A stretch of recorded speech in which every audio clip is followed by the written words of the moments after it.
That's nice. So the joke is, I was over at his house and we had dinner, lovely dinner. My man made his homemade sauce, and they offered me coffee. I'm like, yeah, I would love coffee. How do you take it? I looked at my wife. I'm like, however she makes it. Yeah. Doesn't even know how he takes his coffee. She spoils him rotten. Well, absolutely. She does. She does. All right. Let me try to get on this YouTube to see how many people are on. Just want to see. All right. Lou Ruck is live. Yeah. I think that's the one you just got. Yes. Yeah, I'm getting ready to pro mold it up. That pro mold. That plastic is clear, man. It's super clear. Yeah. All right. We got a few people, I believe, in the chat. I'm going back and forth on my screens. But this is going to just be a beautiful conversation like we usually do. This time we just put it for public consumption instead of just our little text thread and talking on the phone. But I really want to talk about this, I think, impressive class. I got other thoughts on it, but as a whole, I think it's an impressive class, you know, from Bonds down to Fred McGriff. And I'll let you have your thoughts on the class, and then give me the 3 that you want in and the 3 that you think are gonna be in. All right. Whoever wants to take it. Take the flow. I mean, you guys don't really need an introduction. Usually I do an introduction and everything like that, but you guys are YouTube Hall of Famers. Everyone knows who you are. I'm the one bringing the bar down. I'm the one who's gonna make you look so good because I'm bringing that level down. That's how good of a friend I am. I'm gonna make it so low that the expectations, there's nothing but to exceed them. So tell me about the class. Tell me about the class and the 3 that you want in and the 3 that you believe are gonna be in, because I'm pretty sure those are gonna be different because they are for me.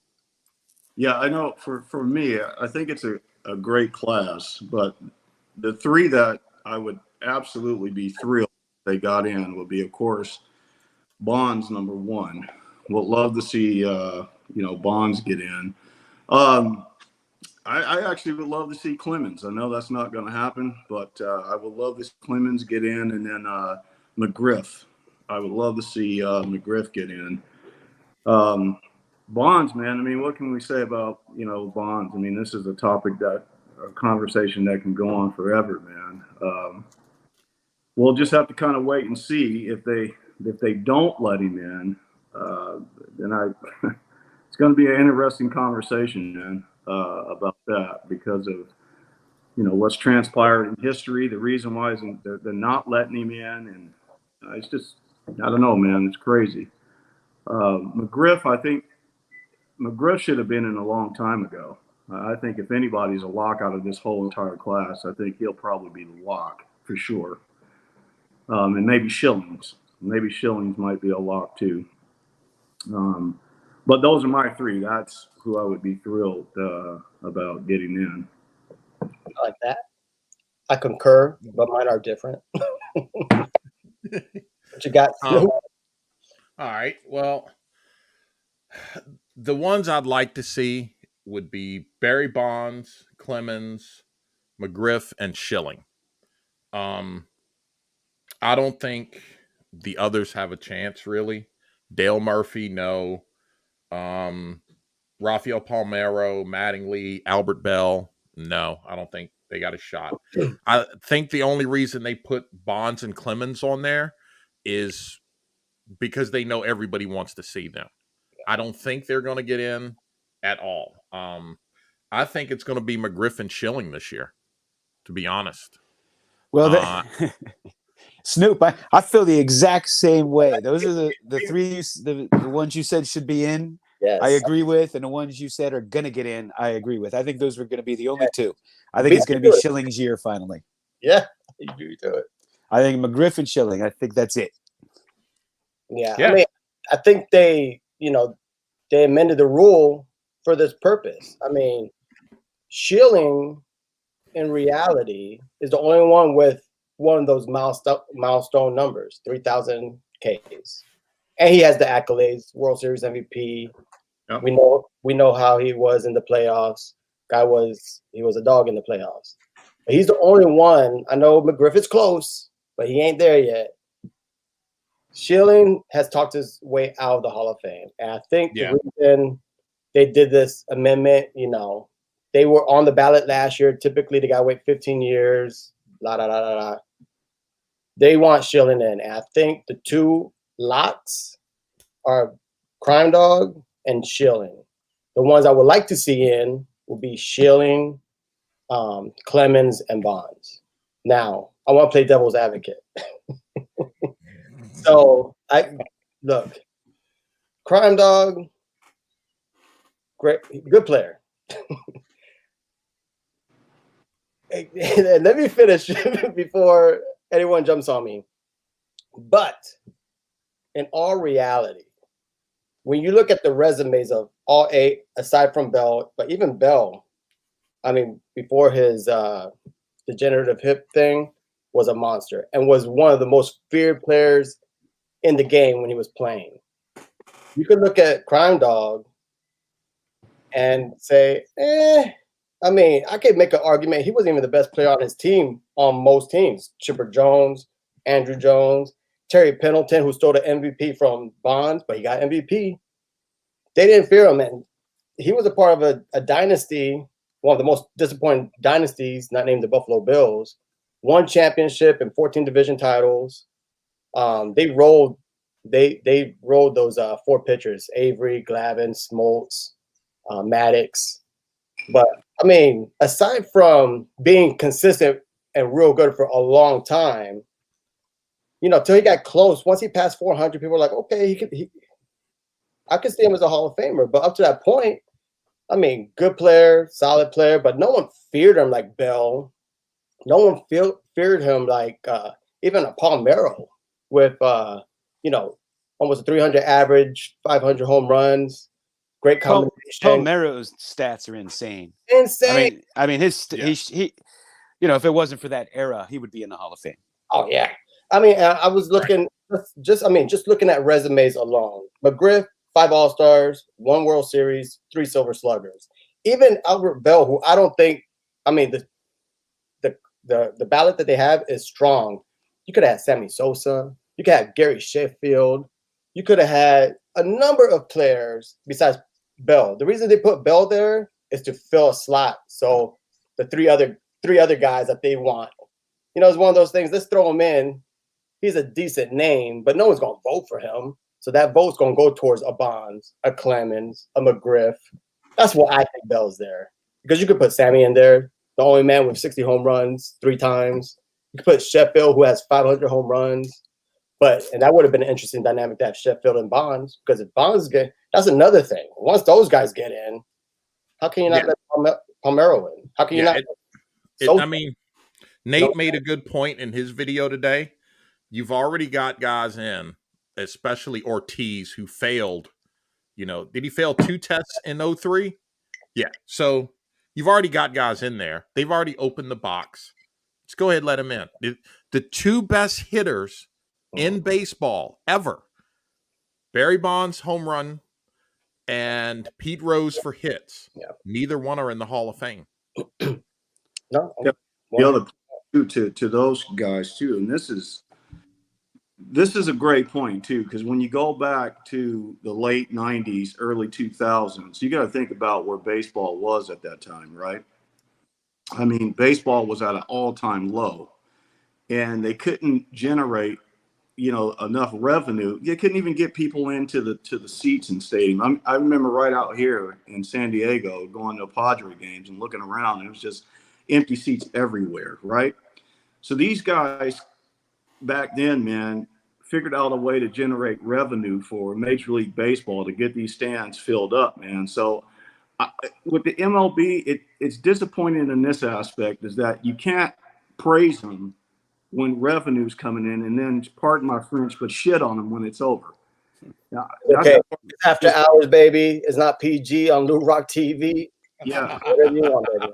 I don't like that, man. I think that's terrible. And let's be real about one thing about Bonds, all right? Bonds was a Hall of Famer before this even started.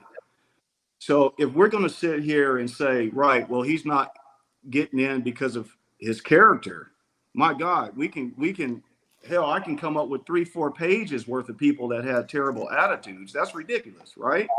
I'm with you. So same thing with Paul Merrill. Paul Merrill was an absolute, man. I was glued to the television when that guy played, man. And we're not even thinking about him getting in, man. That's ridiculous. Were you do for Fred McGriff? No, for Jones, Andrew Jones, Yep. Terry Pendleton, even Ron Gant, even David Justice. My thing is we reward longevity. Don't get me wrong, longevity is a part of the equation, but to say, and I'm gonna get to it because I'm talking about overall players. McGriff has won a Gold Glove. No one thought he was a defensive stalwart. You got Mattingly with 9 Gold Gloves. You got even Palmeiro with 3 Gold Gloves. Murphy 5 Gold Gloves, 2 MVPs. Mattingly with MVP. They didn't have the longevity. I get injuries happen, but there was times in their career over their era, their chapter of history, where you looked at them and was like, that's a Hall of Famer. Fred McGriff, nice. I don't know. But again, I think McGriff. Wait, what teams did McGriff play for? He played for the Rays when they were part of the hit show.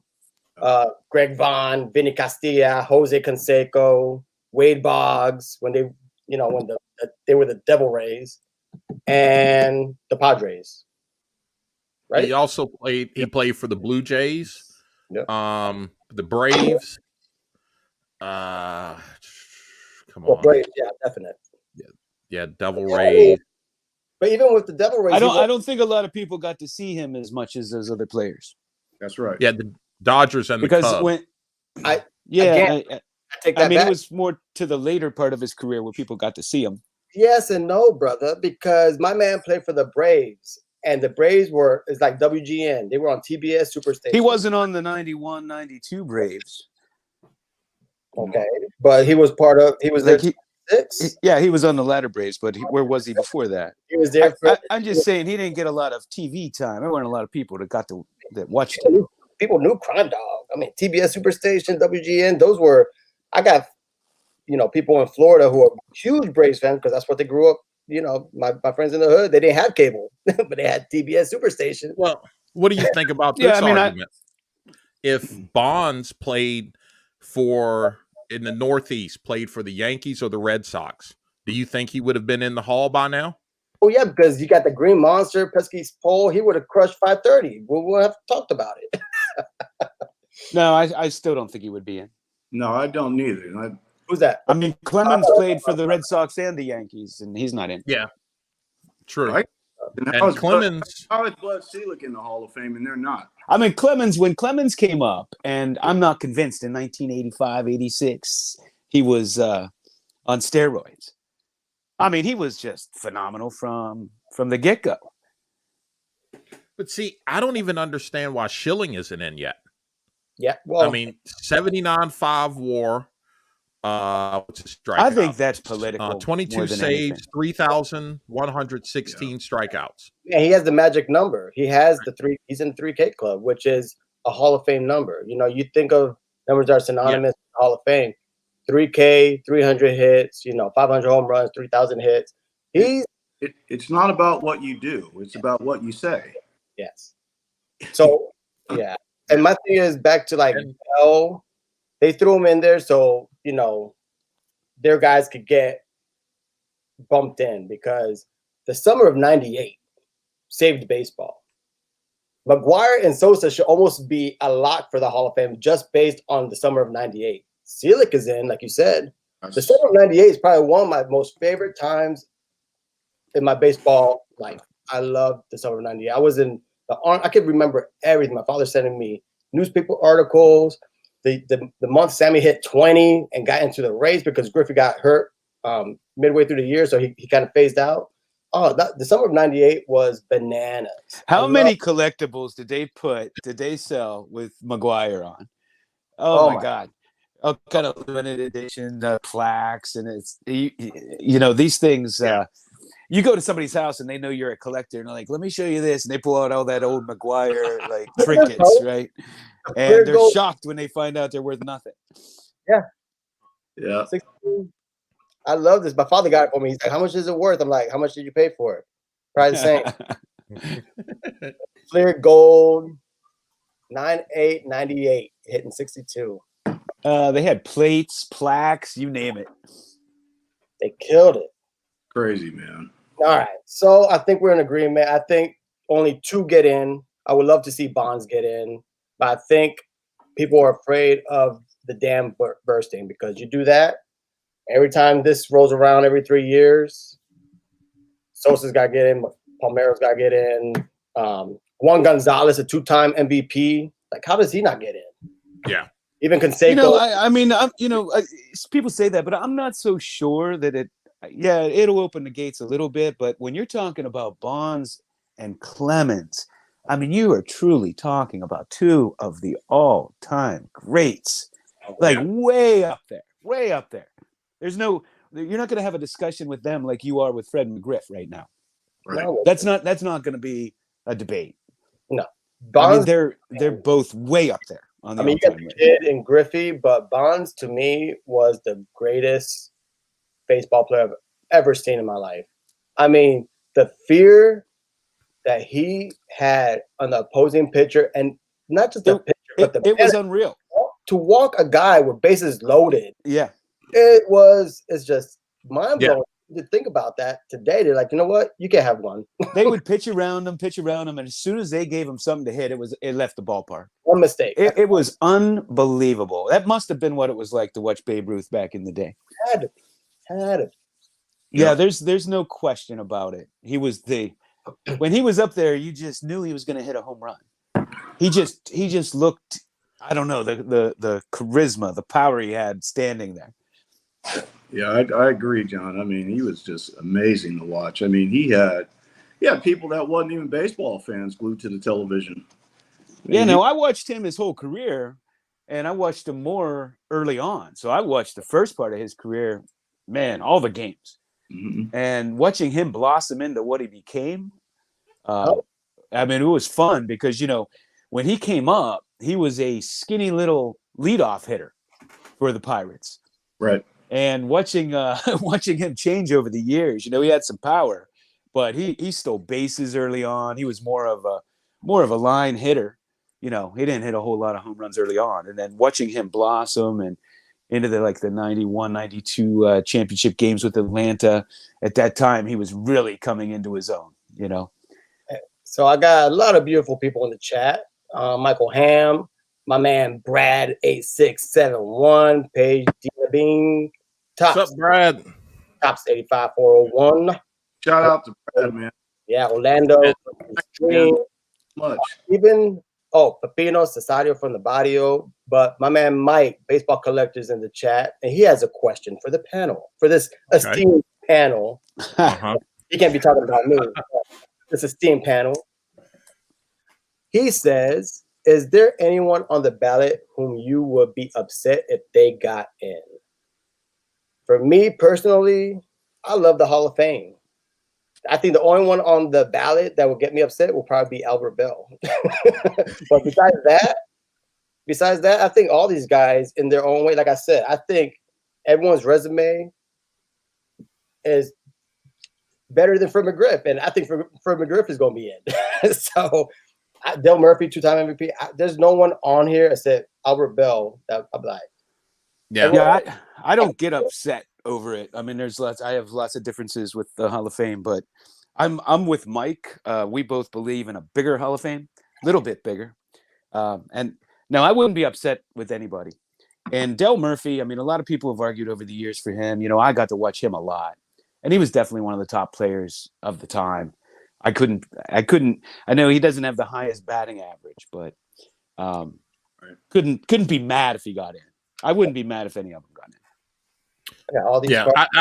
I agree with that. I wouldn't be mad, if anybody, any of the others got in, I don't think anyone's like, what we had with Harold Baines, where you just scratch your head. I mean, even if Bell got in, let me pull up Bell real quick. I mean, he's 5 All-Star and 5 Silver Sluggers and a Player of the Year.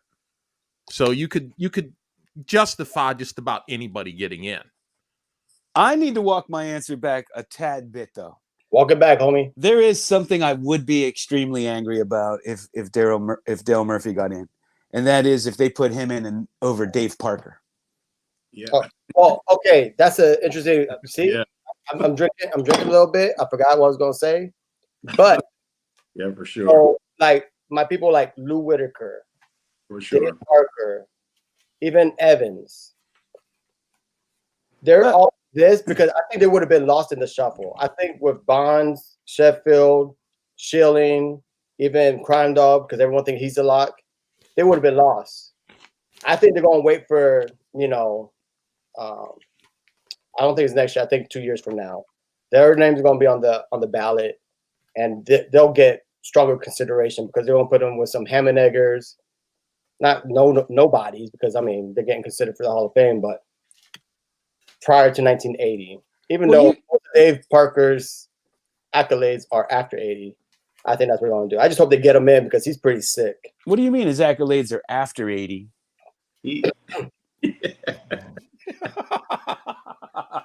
I'm just telling you, if they put him here, because I had this argument with. He was the MVP in '78, won the World Series in '79. But most of all his hits, all his home runs are going to be after the fact.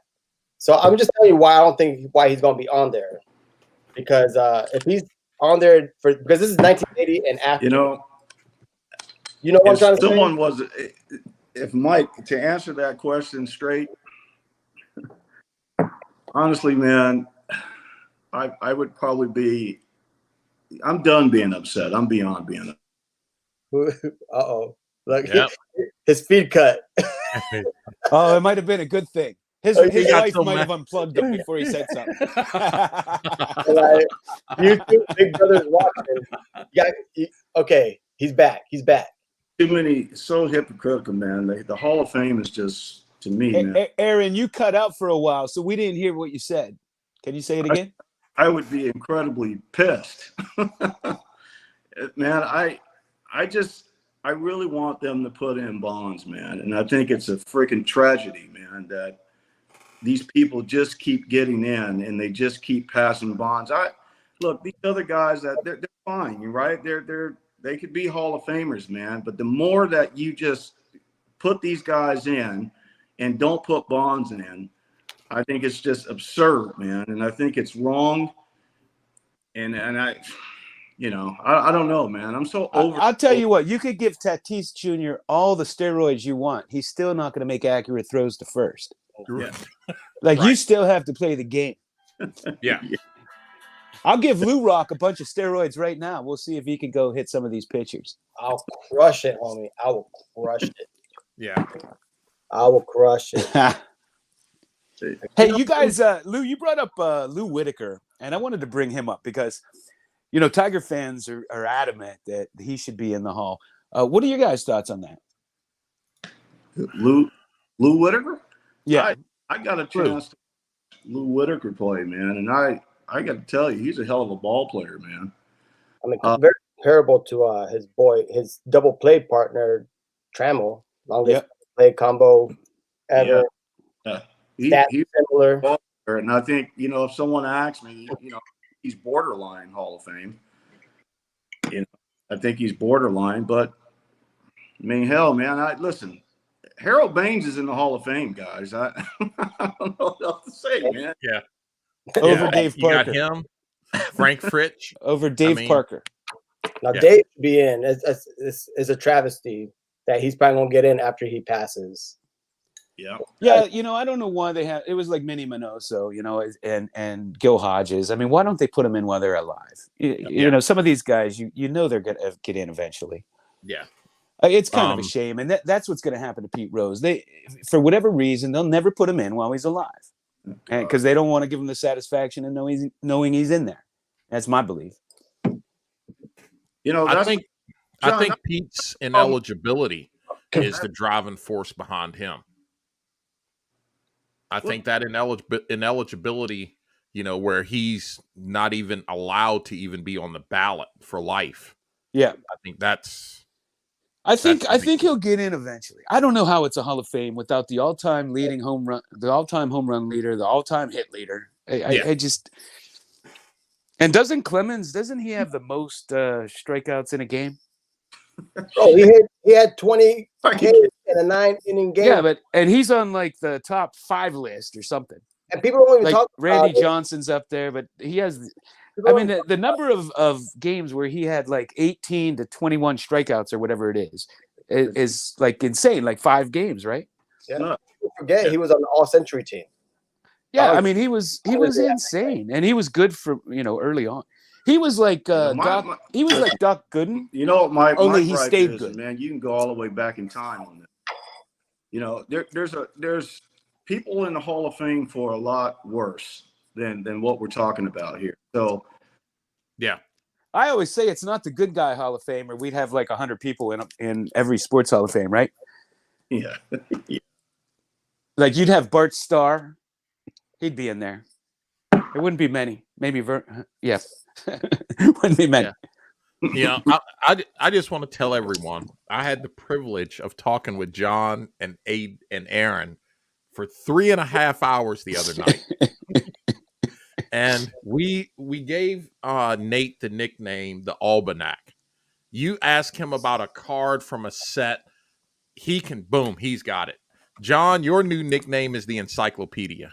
Because it's like just listening to a full Wikipedia page on different players.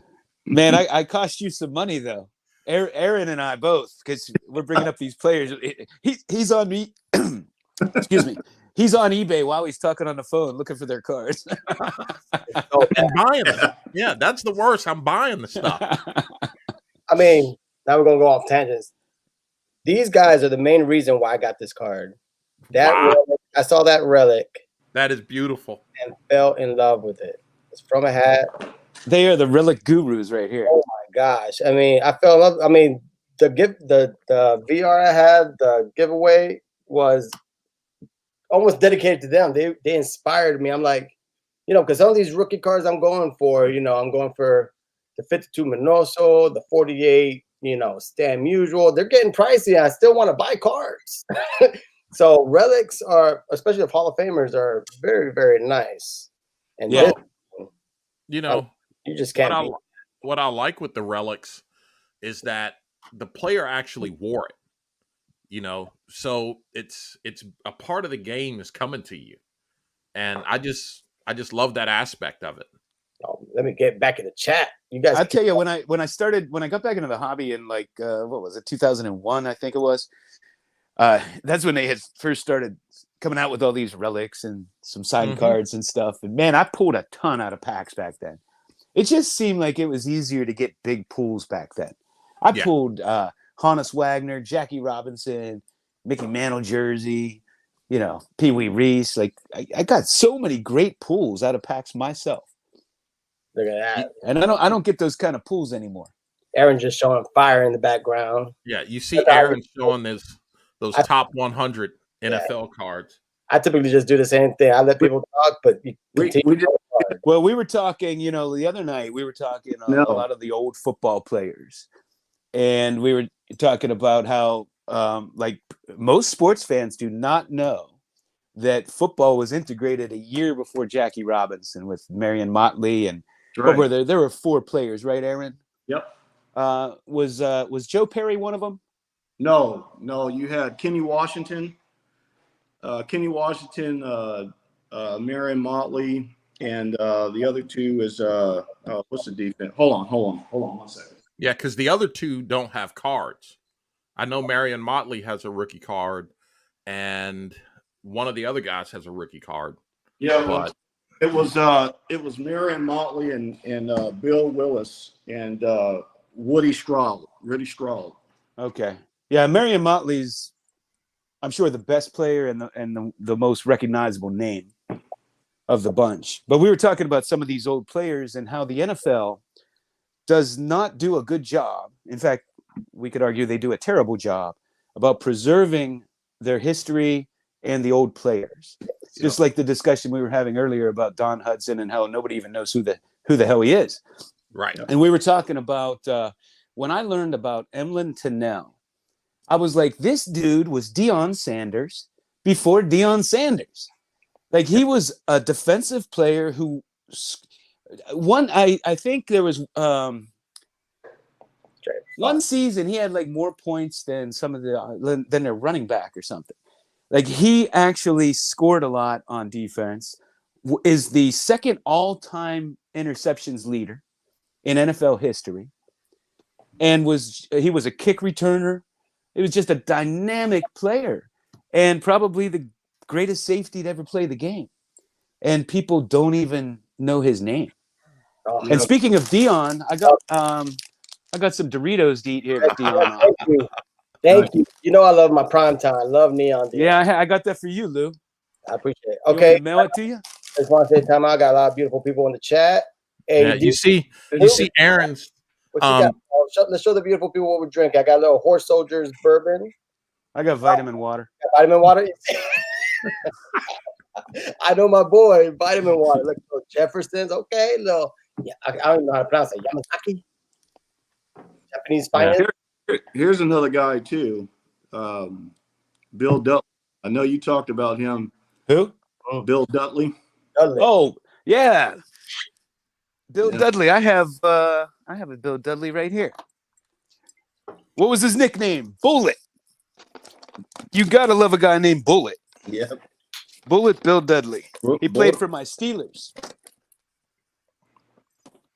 Charlie Trippy. Yeah. See, that's why I love the live stream. We're pivoting. Let me go get some football cards. All right. Gotta love that one, man. There's the one. I was putting it in the holder. Yeah. Oh yeah. That's what I'm telling you, that guy is like watching the movie The Blind Side when he blocked people, man. He just put them in the stands. For what this guy accomplished, Hall of Famer, I should not be able to buy a rookie card in this condition for under $20. Shit. Now, do you know what's special about him in the Hall of Fame? No. You don't? No, I'm He was the first offensive lineman ever elected to the Hall of Fame. Really? Oh, he was. He's this dude was badass. And this is the reason Johnny Unitas never got touched. And that Lenny Moore had that didn't he set some record in like 61, I think it was? Yeah. Lenny Moore, he had that one monster season, but he's such a good running back. But he was Johnny Unitas's left tackle, and that's why Johnny never really got touched. Aaron, go get the Lenny Moore. Go get it. Right there, man. I can go. Go get it, Aaron. I tell you what, Aaron. If you go get the Lenny Moore, I'll go get the Lawrence Taylor. How about that? Oh yeah, I have a beautiful Lenny Moore here. I was gonna wait since we pivoted. You gonna get these helmets? You gonna get these helmets? Yeah, I'll get it. I get one of the helmets. I mean, I know I'm John. very privileged on our text streams or text threads, but people need to see these mother trucking helmets and these Aaron, you were talking about this guy, Paul Warfield, autograph. Yes, Paul Warfield. That I saw that on your video, man. I was drooling. That's my guy, man. So underrated. It's ridiculous. Man, when he was with Miami, they had three. They had him and I love that silver ink. Larry Zonka and Jim Kick. Any of you remember Jim Kick or know who he is? Yeah, of course, Jim Kick. We got Brad excited. Look at this one. Here's another beauty too. Man, Frank Gifford. Here's a yeah. I've never shown that on camera. Lenny Moore with the Hall of Fame. Oh, nice. And JSA cert. Brad is excited talking football. Sorry, Lou. I hijacked your Hall of Fame talk. No, bro. I was telling the guys earlier. I'm like, we're gonna talk a little Hall of Fame, but talking with these You know, guys. the Hall of Fame. It's such a spicy, such a spicy topic because I always used to joke that there's no until the modern political situation. Yeah. No one's ever been more angry than baseball fans when you have a Hall of Fame discussion Yeah. or who was better than who. Like they get angry. And if you post something on Facebook and say somebody should be in the Hall of Fame, oh my God, just sit back. Within seconds, you have all kind of hate comments. No, I'm with you, bro. No, but talking to Aaron and Snoop, you know, I know football is a passion of theirs, so I'm good with however this goes because we talked Hall of Fame. We always talk Hall of Fame off air, on air. I mean, I pretty much got what I wanted. I wanted to see, you know, we talked about it, we dissected it, but I mean, I'm good with just talking to the homies. Yeah, and that was one of the great things with talking with John. I did not realize just how diverse of a collector he was. I mean, he's got football, baseball, basketball. He's got hockey. I'm surprised he doesn't have cricket. He's got boxing, and you know that diversity just made me realize, you know what? I love all this stuff too. I love my main things that I like watching sports wise, aside from fishing, is football, baseball, and boxing. So it's like, why don't I collect this stuff? Talking to James and John, like these are my two big bros. I grew up watching boxing. My father was a boxer. I loved boxing, you know, and I was like, man, I really didn't know there was boxing cards till a couple years ago. And you know, talking about the history of boxing and how far back it goes, it's still very underappreciated. I'm still like, oh man, boxing cards go back almost as far as baseball. That's correct. Like you talking, you know, go back to the Allen and Ginter years, early 1800s. Yeah, they, you know, maybe not some of those early, like the early baseball cards are team photos, but maybe not that far, but they go back far, right? So if you want to collect in the late 1800s, early 1900s, there's all kind of boxing cards to get. And, you know, more than hockey, more than football, more than basketball.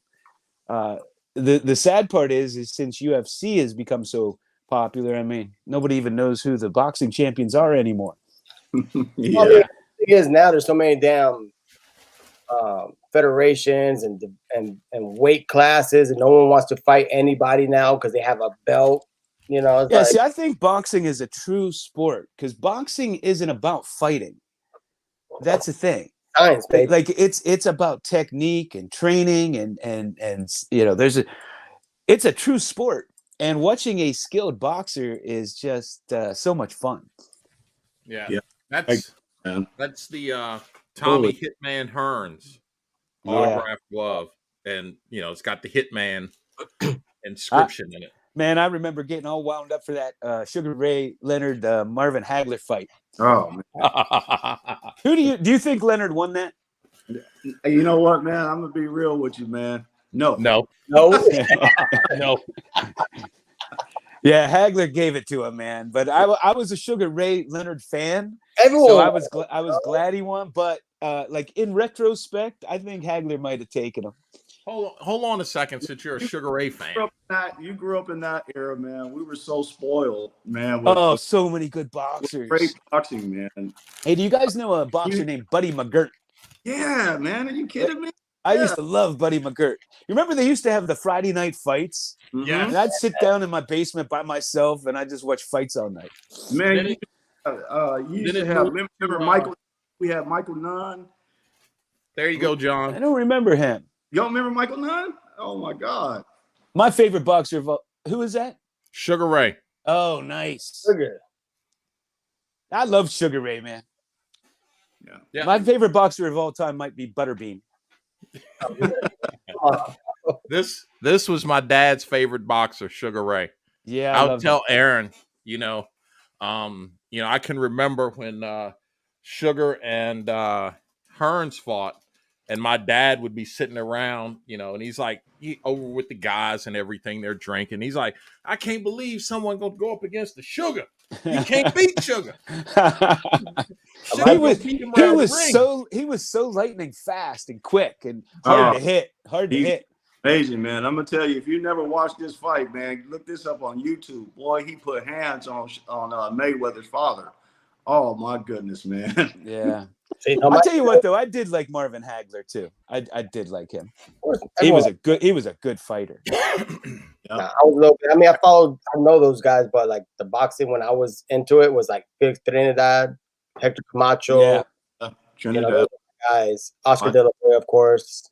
Sweet Pea Whitaker. Yep. Yeah. I think Chavez beat him in that fight. I think they robbed Chavez because Sweet Pea ran from him the whole time. I want to get a De La Hoya glove because De La Hoya always had the white gloves with the flags on it, and I want to get a De La Hoya glove. Yeah, That'd be sick. Hey, I'll tell you who else was a good fighter if he wasn't fighting Sugar Ray. Oh, sure. I'm not even paying. Roberto Duran. Oh, yeah. No mas. Roberto Duran, top 10, man. Are you kidding me? And, I want to tell you guys something. It's a damn shame that happened because that ruined his legacy. And he was a good fighter. He was a good fighter. People remember. Oh, Johnny Tapia. Thank you, Kevin Jones. Yeah, and he said he never went no mas. He said he never did that. Yeah, I didn't. Did you hear him say it? Because I didn't. No, I didn't. It might have even been somebody in his corner. Who knows? Well, listen, that was all strategic how Sugar Ray Leonard did that, man. He caught him in that off time where he was eating cakes and donuts. I think he had gained this crazy amount of weight and told him we need to fight that joker right now. He was he was like having a party, doing some lines off of a hooker, and he needed the money. He just came out. He was out of shape. Well, remember that was Tyson's excuse why he lost that fight. He said he had been in the motel room with a bunch of girls for the past 2 days. I believe it. You want to see Roberto Duran at his best. You can look this on YouTube. Watch him fight Iran Barkley. Hands down, man. It's such a good fight, man. And you see Roberto Duran at his best, man. I'll have to check that out. Hey, do you guys remember Carbajal and Gonzalez? They were little flyweights or something. They were two little dudes, and they would just go at it for 12 rounds, beat the hell out of each other.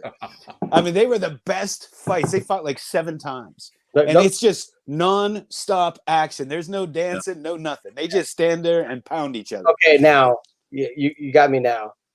Don't get me wrong. I love the sweet science. I love great technicality, boxing, slipping, jabbing, sticking a move. But when it comes to Arturo Gatti and Mickey Ward, oh yeah, those were straight wars. I'm talking about straight up street fights. Vinny Pacquiao.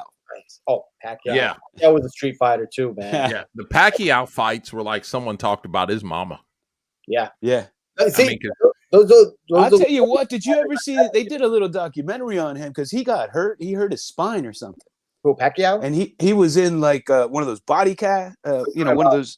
I don't know what you call them. Gotti? And he was training and lifting weights and got himself back into shape from it when he was not supposed to ever like barely walk again. Did you ever see that? Gotti? Gotti? That was Pacquiao, right? Oh, Pacquiao? I thought it was Gotti. I think it was Pacquiao. Like a car accident he got in? Yeah, was it a car accident? Yeah. It could have been Pacquiao. Pacquiao was a beast. Yeah. But those are the fighters I always gravitate to. I mean, I love, the technical boxers. Like Oscar De La Hoya was pretty, you know what I'm saying? Yeah. And like Mayweather, everything was like, he knew people was watching him, so he had to be pretty.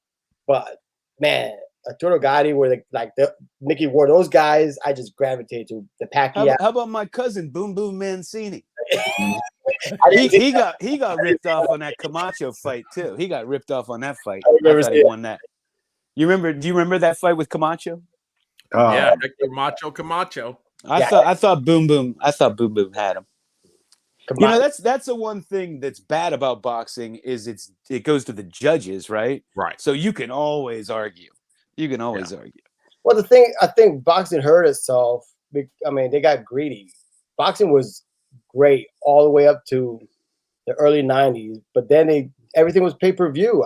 Friday Night Fights, HBO, that stuff was available to the normal guy, and then it went pay-per-view on everything. Pay-per-view ruined it.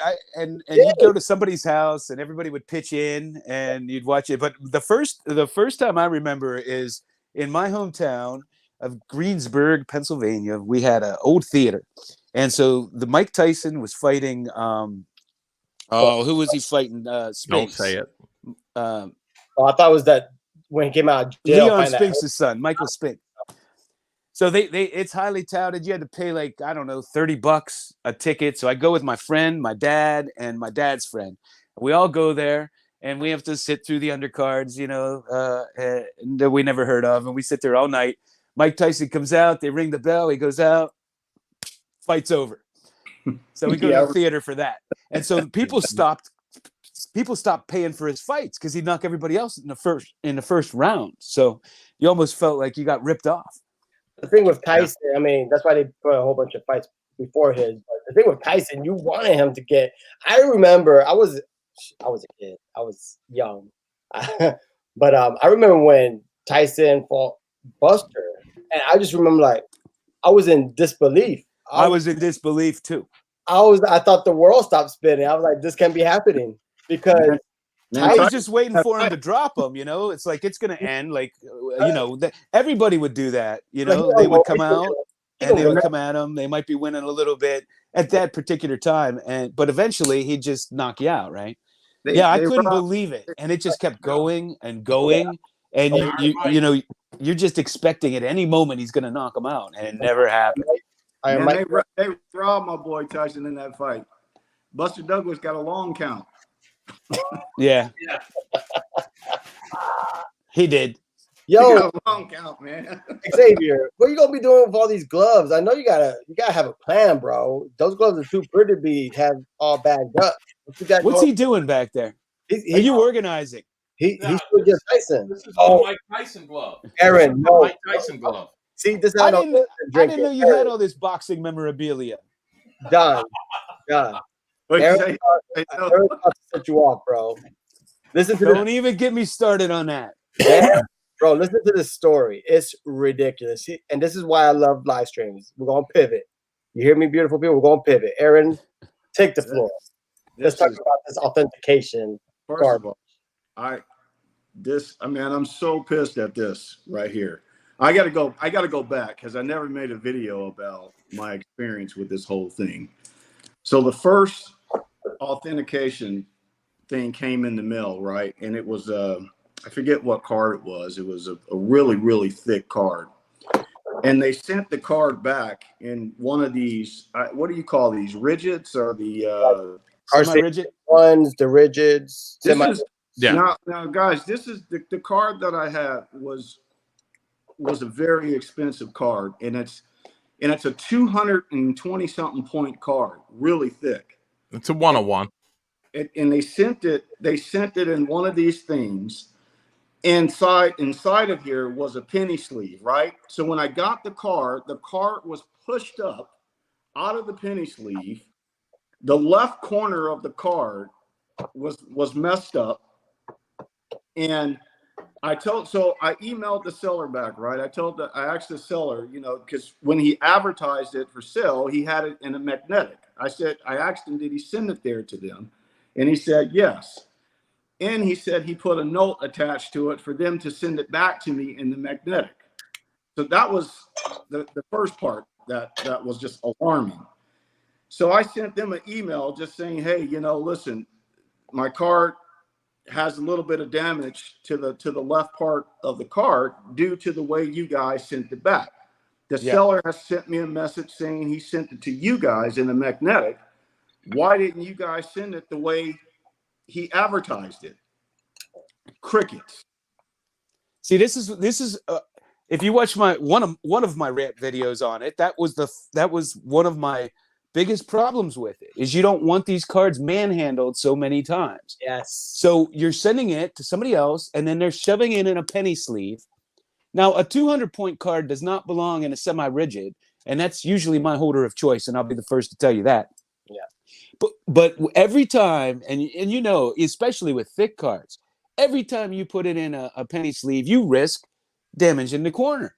Yeah. It's just fact. So why do you want somebody, you know, have an extra step of somebody else taking it out, putting it in a penny sleeve, inspecting it, doing all that good stuff? Yep. It's I have a real problem with it. I don't want it manhandled, and nobody should be putting it in a penny sleeve and then in a semi-rigid. I mean, PSA or SGC, they don't want them sent that way, right? Totally agree with it. And then here's another fine example again where they did it. This is over 180 point card, and they sent it again in one of these rigid holders in a penny sleeve, and the card is pushed up again. So yeah, I think that authentication thing should be optional. You should be able to say you don't want it. I think we all want that. I don't know why. They sent me a survey on my experience, and man, I said everything I was thinking. and that's exactly what I said. I said it should be a choice. Like, this is a seller I buy from all the time. The car, you know, whatever. Because it's like, you know, these cards aren't fake. Like 99.9% of cards aren't fake. So if you're buying a card that's never been faked or whatever, like, you don't really have to worry about that. So maybe you're worried about it being altered or trimmed. Well, they're not going to tell you that. All they tell you is it's authentic. They're not grading it, right? Right. So all they're saying is it's authentic. Well, I know it's authentic. I already knew that. I don't need you to do that for me. Yeah, I think it's ridiculous, man. It's especially on cards like that. I mean, just really, man, you know, a 200 point card, you're just going to send it a penny sleeve and a rigid little holder, man. Yeah. And then they don't reply back. I mean, it took me literally 3 emails to send them to get them to respond back, you know, to me. And I was looking for compensation, you know, because that's not how I purchased it. Well, they should not damage it. That defeats the whole purpose of the exercise. I don't know, man. I mean, I don't understand. It's just you're putting your card at more risk by sending it to and fro. Right. It could get lost in the mail too, or damaged in the mail. Just you're putting it to unnecessary risk. Then you don't know. You got some ham and egger, whoever, messing with this card, especially these thick cards. But my thing is, it shouldn't be a question. They're graded cards do not need to go to get authenticated. Yeah. No. It just drives me crazy hearing this. There are in their defense, there are PSA faked slabs. Yeah. But I've never seen an SGC fake slab. But I don't know. If you can't trust a slabbed card, if I'm buying a PSA card and I can't trust it, man, what can you trust then? Right. And is PSA, are they even accurate when they're authenticating it? Because they slap fake cards and trimmed cards and fake autos and everything. PSAs. So you have, I don't know, like you're having the people who already are mis-authenticating things, authenticate them again. I don't know. I mean, SGC has always been my favorite. PSA, I mean, between, you know, the trimming scandal with PWCC, you know, authenticating these fake cards, this latest thing with Nate Turner with his card getting, have you seen that?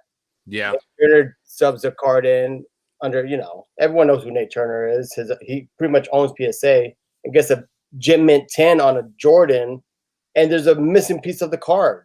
The card is ripped in a certain portion and still gets a PSA 10. But you know what? You'll still send to them. You'll still pay whatever they ask you to pay. So I'm tired. I get real fired up when people talk smack on them or they get their submission back and complain, because you're sending them. You're still sending them. Everybody's still sending them. Everybody empowers them. Yeah, So stop complaining about it. You know. See, like my problem with sending, and don't get me wrong, I have cards I wouldn't mind having slabbed, but I look at it as, okay, if I send 10 cards and it's $20 to get it, you know, slabbed up, that's $200 I could be spending on other cards that I want. That's my thinking too. And you know what? Rather than giving it to Mr. Turner.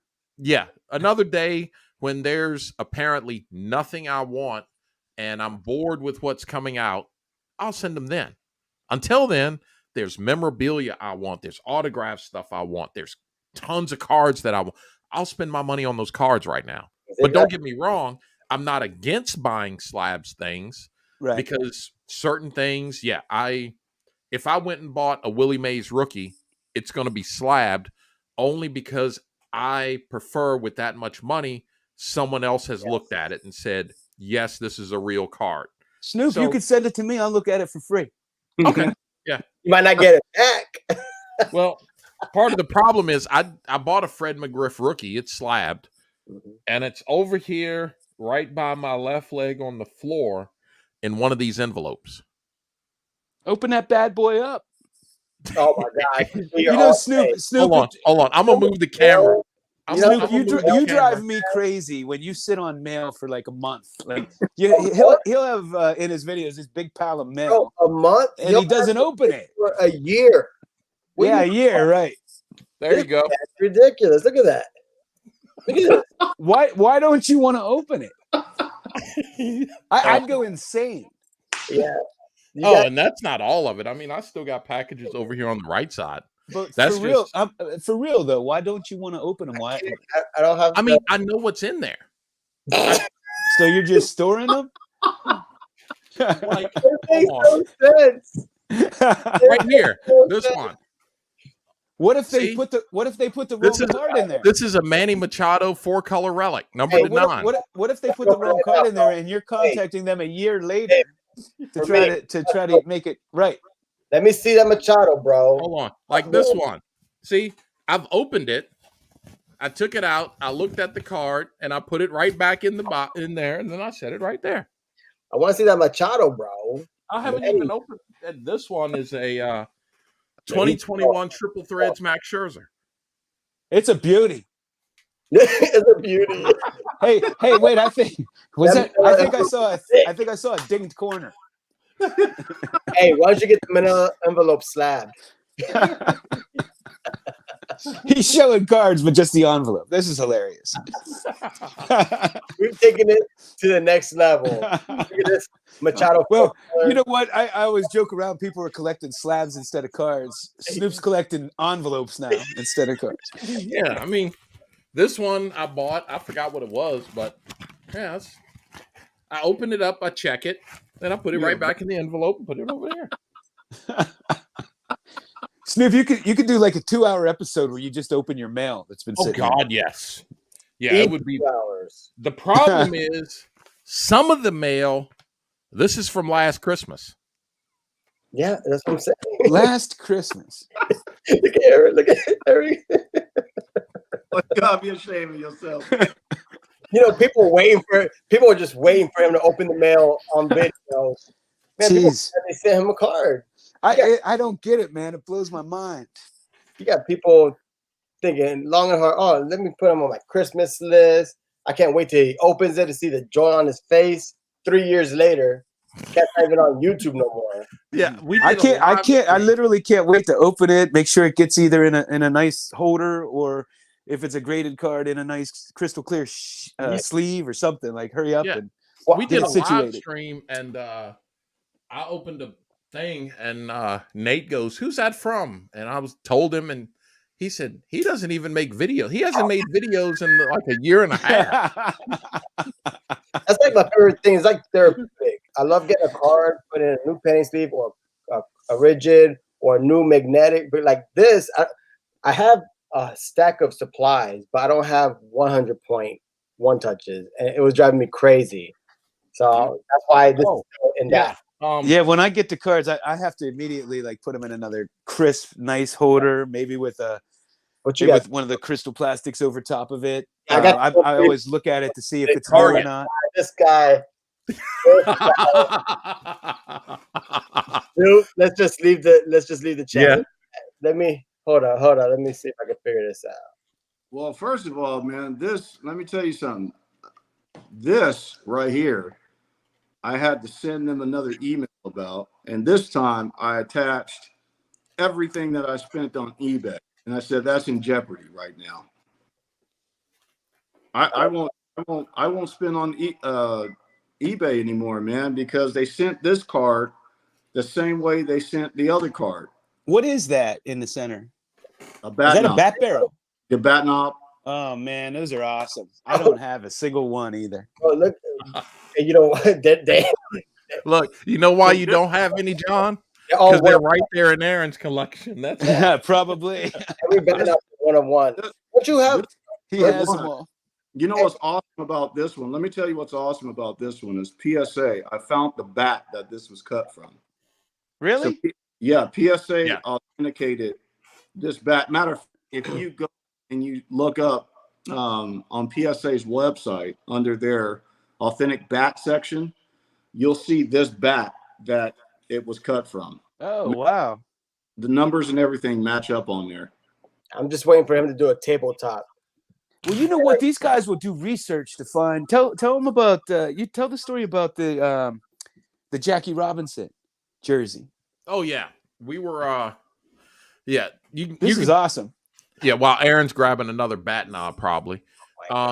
We were looking at some cards on eBay, and we saw that one was a Jackie Robinson relic, but it had like these orange pinstripes, and we were like, "Huh, wonder where that's from." And we started researching, and it's like, okay, we know the Dodgers didn't have it, so maybe it was from when Jackie was in Ontario. So we looked, and the only thing we could find was from the 1920s through 30s for that Ontario team. We said, well, Jackie wasn't playing then. So eventually we said, you know what? Let's check the Negro Leagues because he played in the Negro Leagues. Sure enough, Kansas City Monarchs uniform. It's the exact pinstripe. It's right on the sleeve, and it runs right down the front where the buttons are. That's awesome. That's where they got the jersey from. Isn't that awesome? But they don't. But they don't list it. They Right. don't tell And you we- what jersey it's from or what it's from at all, Who, Yeah. which is a shame. Who was the manufacturer? They just said Game Relic. It's a Panini relic. And so we checked even further, and on the card it even said that it's from Jackie's wife. I forgot her name, but you know, she's given the okay and the authorization, and Aaron found online where she sold one of those Monarch game used jerseys to someone. So it all matched up. And that's one of the beauty with the relics is being able to trace that stuff back. Yeah, like Yeah, but that Lou, that set off another almost rant for me, because here you have this historical jersey Yeah. from the Kansas City Monarchs given by his wife. Cut up. So it has provenance, and they just put a piece in a card. And if they didn't research this, they would have no idea. That's The average person might think it's from the Brooklyn Dodgers, whatever. They don't know. yeah, And why don't these card companies tell you what that's from? They obviously know what it's from. They at least know it's from a Kansas City Monarch jersey, even if they don't want to say he wore it. right. I like all relics, but Beauty I about like the early card. relics were a lot better than what Panini's doing now. Even Topps, just like it's not from a specific game, but at least it would show you a picture of the jersey. You know, saying it was. Well, they say game worn, or not game worn. They say player worn, right? Not game worn. They say player worn. Yeah. So they have a press conference. Hey, throw this shirt on for 2 seconds, take it off. Okay, and then you slab it. Well, there's nothing exciting about that. Yeah. Believe I it or don't- not, John, you are just about right. A friend of mine works for the Texas Rangers, and he said in the locker room they will show up and they will have 20 or 30 jerseys or hats, and the guy will just be standing there putting it on, taking it off, putting it on, taking it off. Flipping hats, and they just put them in a special bag that they have been player worn, and that's literally what they do. It's so misleading. Yes, and then being one that collects a lot of relics, I'll look for game worn, either written on there, or I'm looking more for the upper decks, the Donruss. Those are the ones with the best authentication. Like, who's this one? This guy Like- just showed fire. Like this Kershaw. Oh, hold up. Yeah, I don't compete with what Aaron's throwing up there. Hey, you got the screen. What you got, bro? I got you, bro. Aaron. Yeah, that Kershaw. Aaron, The authentication from the older relics is just so much better. It tells you it was worn by the player in an official MLB game. Yeah, that's the way it should be. All right. That Kansas City Monarchs shirt, that just bothers me. Yeah, I mean, it's such a historical piece. Yeah. Oh man. Golly. And the thing is, like, these players, that's got to be their writing, right? That's got like the alky line. Yeah. Well, Aaron, Aaron, hold that one back up. Hold the Reggie back up. I want to tell you about this one. All right, go ahead, brother. You got the floor. This bat that's in here that they cut the bat knob was from his rookie campaign. Oh wow. See, how do you know that? The PSA DNA. PSA. Oh, it says on there. Yeah, has certified that this bat was used in 2001. See, that's the way it should be. But also, Aaron, hold back up the Reggie. Oh, love that. Reggie. I gotta go. I can't. I'm getting jealous. Now, if you look on the Reggie, see the 288. Yes. A lot of times, if you know the player used a Louisville Slugger or a Rawlings, you can go on their website and put in those knob numbers, and they have a record in their archives of the bat, who it was sent to, when it was sent, the weight, what it was made out of, everything. And his bat was specifically would have the 288 and the RJ in it. The RJ is right in there too. It's hard to pick up on there, but you can kind of see the J in there. You guys should write a book on relics, man. Here's one for they were influence, man. They were like big bro. Oh my gosh, look at this one. This is all for John. John would like this one right here. Willie Pops. Oh my God. This bat knob, PSA has certified it to be used during his last year with the Pirates. Wow. I mean, I just love the grain, the way they cut. Hey, who's the player? Didn't you show me?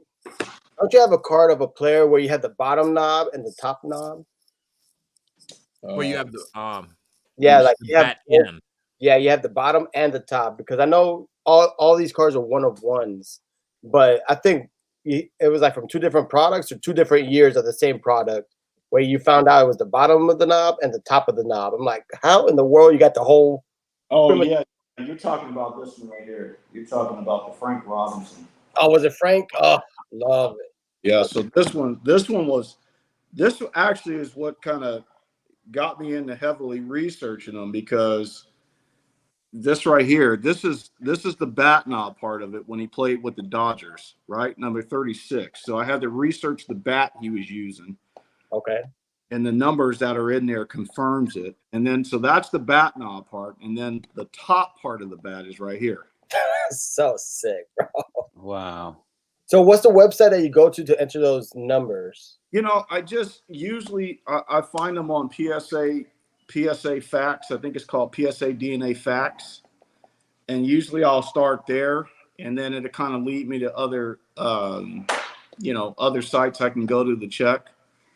I mean, there's been auction houses too, houses that I can find, the certain relic cards. Like there's a Eddie Murray card I have here where the jersey was sold through I think it was called Huggins and what is that? Huggins and Scott.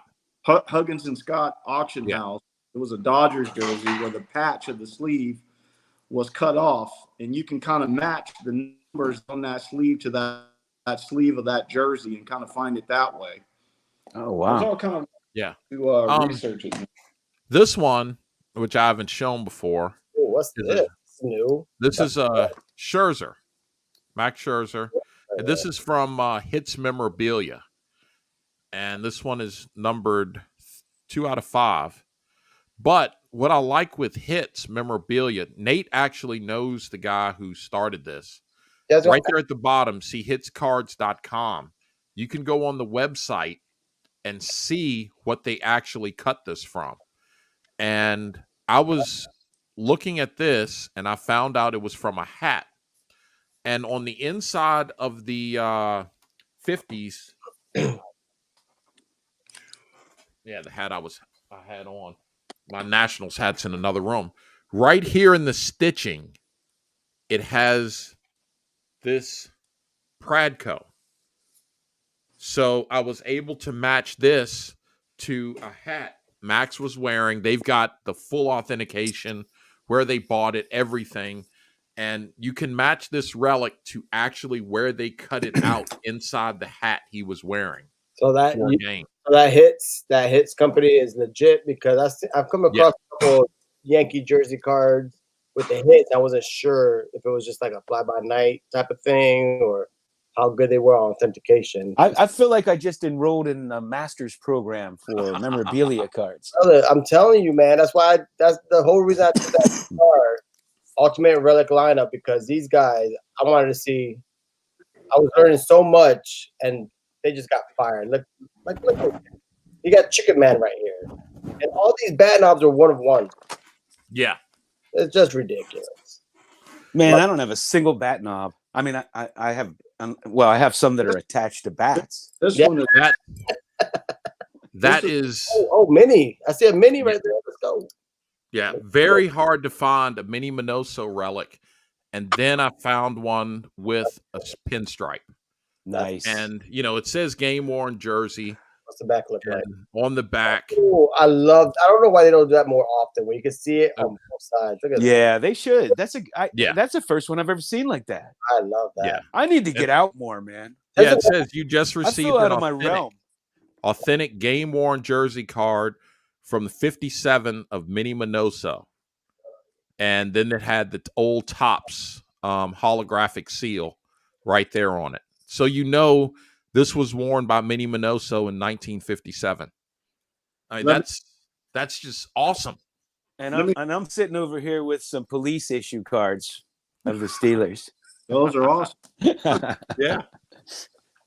Let me tell you. Let me show you this one. I'll show you guys this one. I never showed this one on camera. Look, we didn't got Lou Rock running to the boxes now. Lou, check this out, Lou.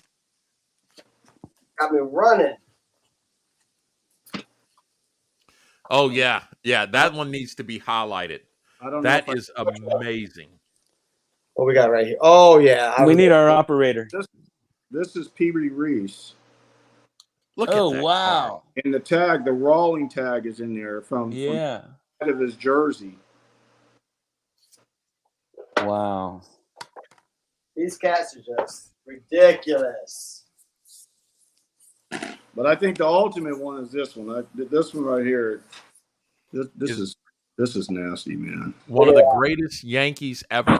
Joe D. Joe D, baby.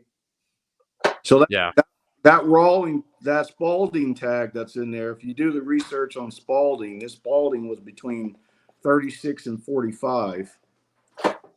So, it could be from his rookie campaign. I don't know. But Awesome. Sick. Joe D, such an amazing player. Well, John, since what's this? oh gosh, This freaking guy! Look at that page, bro. A button. Oh no way! That's a button. That's a button, yes, bro. that's a button. That's just ridiculous, dude. Dude, I can't take anymore. You're gonna quit. I can't take it anymore. Hey, you're talking about? He's like, we're bad influences. John's about to go shopping because look at these pages. You ain't seen nothing. I never saw a button before. This one is classic though. I love this one. It's probably one of my favorites. All right, I got to put my Satchel Paige hat on there. Yeah, hey, bring back that button. That button's one of my favorites that you have, dude. Yeah. I love how John just have a page hat just ready to go. Well, no, I actually I have a whole bunch of a whole bunch of hats sprawled out over my table, so I just grabbed it. You never showed this one either. Oh wow. I love the patches where it looks like an old uniform. Like you could tell it's an old uniform. That Eddie Stanky? Yeah. It just looks vintage. That's a beautiful card right there, man. I got that one for free. That Yeah, car. John, specifically for you. Oh, Very wow. hard to find a 3-color patch for him. Oh, nice. Yeah. Very hard. And I'm trying to keep the glare off it. I got my light. I think I have a 3-color patch of him. I think it's him. Yeah, I looked around on eBay for over a month to find a Stargell 3-color. And this one came up and I was like, Aaron told me, he said, are you going to do the buy it now? And I said, yeah. He said, no, don't buy it now. Shoot him an offer. And I'm like, dude, I haven't seen one, reasonably priced. And he said, nope, shoot him an offer. Always should So have. I got him an offer. The guy countered, and I was like, I got the card for like $20 less. Yeah. Nice. Willie Stargell doesn't get enough hobby love, in my opinion. No, he doesn't. Lucky for you, right? Look at that. Lucky for me, yeah. Heck yeah. Look at that Don, bro. Where do I? Hey, Paige Dina Bean. I can never pronounce his name. Dina Bean. You know they do spikes, right? Like cleats, John. I know you say you never seen a button before. Look at that. No, I mean I'm getting a whole new this is a whole new education, whole new All things. all I'm a little upset though because now I have more stuff that I can I'm gonna go after probably. Yeah, Flawless will put spikes on cards, which is very odd to store. Look at now they're gonna bust out the fire. Well, I've honestly never seen a pin. I've never seen where they put the Rawlings name on it, and I never saw one that went through to the back where they showed it on both sides. Yeah, I was trying to find a Rivera where I had the jersey go through the back. It's one of my favorite sets. Juan Rivera. No, not Juan Rivera. Wasn't that your boy? You're a Yankee fan. Yeah, but Mariano is the one I was talking about. I remember collecting Juan Rivera back then. What was his name? Rivera. Juan Rivera. I That's said beautiful. Riviera. Man, Am I going on vacation? Oh, Pedro. Now Rocco Baldelli, that was my guy. Rocco, man, talk about degenerative. He was the Italian, comparing him to playing center field. He was a great player for the Rays. Look at his smokes. I got to get me a Smoltz like that. Yeah, man. All those great Braves, they're pretty cheap when it comes to autos. Hey, John. You have any Sid Bream? Look at this. I love. He broke my heart. Is that Dynasty? That's Sabathia. The Dynasties are so sick, man. There's a couple Carus I want, but the late Carew autographs are so bad that I'm like, I can't get a Dynasty because Carew's auto is just so. It's like Cepeda's auto right now. Hey, Aaron, have you ever counted your relic cards? Bro, you see that Yankee? How many you have? The Yankee Clipper, dude. Oh my God! That inscription right there alone. Some people want Joey D. He's got the Clipper up there. That's sweet. Like that right there makes it even more rare. Hey, hey, John, if you want to look for the back-to-back jerseys, this Topps Gold label has a nice little set. beautiful. Did they do those over multiple years, or was that one particular year? This year, because I haven't seen it since. This was 2000. Oh shoot, 2002. Once you get to a tender age, little writing is hard to see.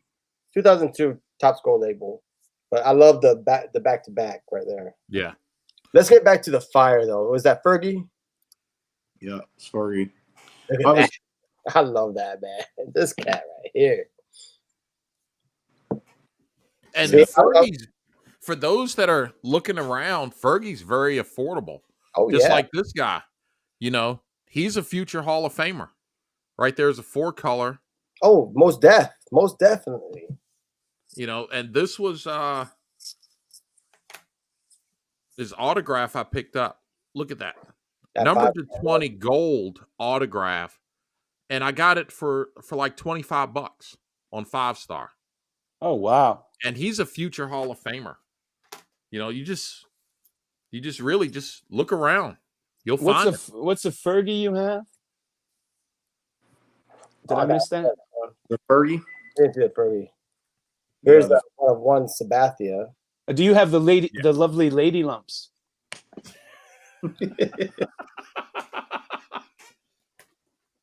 I love CC, man. Let me show you this one, man. You can search Mountain High and Valley Low. You'll never see this card. I said now, right? Let me show you this. Just let me show you this. What you got, bro? Yeah, I'm gonna see it right now. Oh my God, a Buck O'Neil. You never showed me that. Oh, sweet. How are there 126 of those? Yeah. Well, there's 126 of them, but you see this inscription that's on there. There's only 10 of those. You only hooked it up for a couple of those? Casey Laws. Oh my God. I'm gonna pull up. Hey, Aaron, I have a Buck O'Neil signed card right behind me on the Nice. wall there. I pulled it out of a pack myself back in the day. Oh, Nice. really? Let's show it, bro. Yeah, I have it in a display. Oh, do you? Okay. I can't take it. Yeah, One of my, I can show you this though. check this out. You can drive to his house. Is that Dandridge? You can drive to his house. Yeah. John knows I'll be at his house soon. Oh, wow. There's his, Oh, is that an envelope? Is that yeah. cut? That's sick, dude. You gotta wait for John to put his little earplugs in because he doesn't know. Hey, John, check this out, dude. You could drive. They took that from an envelope. It was a cut. Oh, you're kidding me, Ray Dandridge? Yeah. It's his address, Newark, New Jersey. They took Oh it my from an envelope. God! That's Okay. Believe it or not, his daughter still takes mail from there. really. Yes. Still the This was at, I'm hoping it'll show up. This was at National. Oh yeah, that's beautiful right there, bro. It's a Buck O'Neil Hall of Fame Veterans Committee, JSA certified baseball. And when Buck was first nominated for Hall of Fame, somebody had, okay, wait for John to get that in. You had to make me go get my Ray Dandridge card. Oh, Buck, let me. Now we're just. Oh, Okay. dude, I'm so yeah. And the only guy I'm in 5 so- Hall of Fames, No. Martin DeHigo. Oh, no. At the Higo? Yeah. Yep. He goes for the jugular. And Louis Tion's father. God, look at Louis Tion. And I'm going to show you. I'm going to show you. I'm going to show you for Lou Rock for your viewers. This is what happens when we piss off John. He's like, all right, let me go to the bowl. No. For your viewers, this is the only one PSA has ever graded. Let me see this. Quincy Troop. True, bro. Wow. Now, what his significance is he came up briefly to the Indians in 1952. And when he caught for Sam Jones, they became the first black battery in American League history. You're right. And he's from down here in South Carolina. South On Carolina. the road for me. Yeah. And John, just so you know, Might it's still in the package. It's But I going to wrote be on it. in a manila envelope, bro. Yeah. You're not the only one with the Camilo de Bravo. They're killing me. Yeah, that's Who is that? That is Julio the Clown Rijo. Nice. Yeah. Those Hey, these aren't so easy to come by. And my man's got it in a manila envelope on the floor. Okay, let me show you guys this. Oh, this is bad. This is bad right here. My man got a manila envelope on the floor. Come on, man. Look at that. Oh, Sick. my man. Where's Brad at? Brad's got to be around here. Yeah, Brad should be here somewhere. Chiming So in. Dan Marino, he went to Pittsburgh Central Catholic, and I went to Greensburg Central Catholic right down the road. All right. Is Brad Hall of Fame? Shortstop. Now, who was the best first baseman in Negro League history? Oh, man. Look at this. Arthur. I would say Buck O'Neil, but Look at no. that. Artie Wilson, greatest shortstop in the Negro Leagues ever. Ever? Look at that. That's beautiful. What kind of car is that? I've never seen that before. Specifically, one of those Remarf baking company cards. Arthur Lee. Sick. Now I gotta show you guys this. And when Lou Rock was here, he was you were enamored with one of these players for some reason. But You guys this is a yeah, he was so mad, bro. We were in his room. The girls, like our wives, went through a movie and a half And he's like, bro, you didn't even open up. And the thing is, I was just getting to meet John. Like now, I go over there, I make myself at home. That's like a big bro to me. I love John. But when I was there, I didn't want to mess. Everything was so meticulous and organized. Like, bro, you didn't even go into my boxes. I'm like, what do you mean? I'm not just going to start opening stuff up. And next time, I'm going to just be. Well, I love that photo John's about to show. Yeah, so this is the Homestead Grays. Oh, love and it. I don't know if a lot of people know, but Homestead Grays and the they were in Pittsburgh too. Yeah, where the Crawfords were. So Homestead's outside of Pittsburgh, part of Pittsburgh. Yeah, then they were. And this in, is DC. This is signed by he's got to be a top 6 first baseman of all time, Buck Leonard. Yes, absolutely. Buck Leonard and Josh Johnson. I got something similar to that. And Edsel Walker. He was a pitcher, right? What do they call him? Double duty. Double duty Radcliffe. Oh, no, that's Radcliffe. I'm sorry. Yeah. I have his signature, too. This is... Speaking of signatures, you want to show that page? I know it's close. Wilmer Fields. You want to show that page? What page? Don't you have the Satchel Paige auto on your desk upside down? Oh, where is the auto? No, I have it put away. Oh, do you? I don't like to keep autographs out in the light. I know you like keeping it upside down, so I thought. Although I have my balls and bats out here, but they ain't Satchel Paige. Yeah, it's a beautiful auto too, bro. Yeah, it's a nice one, man. I was so lucky to get that thing. I didn't even have to pay a lot for it. Super clean, super nice, man. Oh, look at these guys. I hope PSA got it right and it's authentic. I hope so too, bro. What's Xavier get? I mean, to be honest, you can never know 100% for sure a player signed something unless you watched them. Yeah. You can never, ever prove beyond a shadow of a doubt. Even a check could have been forged, but I never understood why people collected checks, back in the day, but it makes sense because that's the least likely thing to be faked, right? Yeah, the likelihood of it being authentic is very high. Yeah, super high. So I do now. I understand it. What you got? Because I'm like, why do I want to collect some of these checks? This is a full run of the Satchel Paige out of Tribute. I got every one of them that was possible. Rainbow. Full rainbow. These young collectors out here, these young cats. Yeah, I decided to go for the rainbow, and so I went ahead and sacrificed and got them all. What's the lowest number color? Is it 5? I think it's numbered to 3. Oh, wow. Okay. But the thing was, nobody really paid attention because it was Satchel Paige. Oh my gosh! Look at that. That's beautiful. The story about this one. This is possibly the rarest Satchel Paige. Let's give him the center stage. Yeah, I would put money it's the rarest. And it's a PSA has a pop 4, I believe. Oh, and the 67, that Venezuelan set. People point to as rare, but I think PSA graded like 27 of that set. I was going to say card. There was that many for, because you told me it was like, or at least from what I remember, it was like one event, and they were making making a house of cards, and it was only at that event that you could get this specific card. No. These came from, this is a 62 Pittsburgh exhibit. They came from Kennywood Park, which is an amusement park outside of Pittsburgh. Golly. But they're they're rare for some reason. I don't know, maybe just because they were regional, and only people that went to Kennywood Park would get them. That's what I'm saying. Was it only at that event? Yes.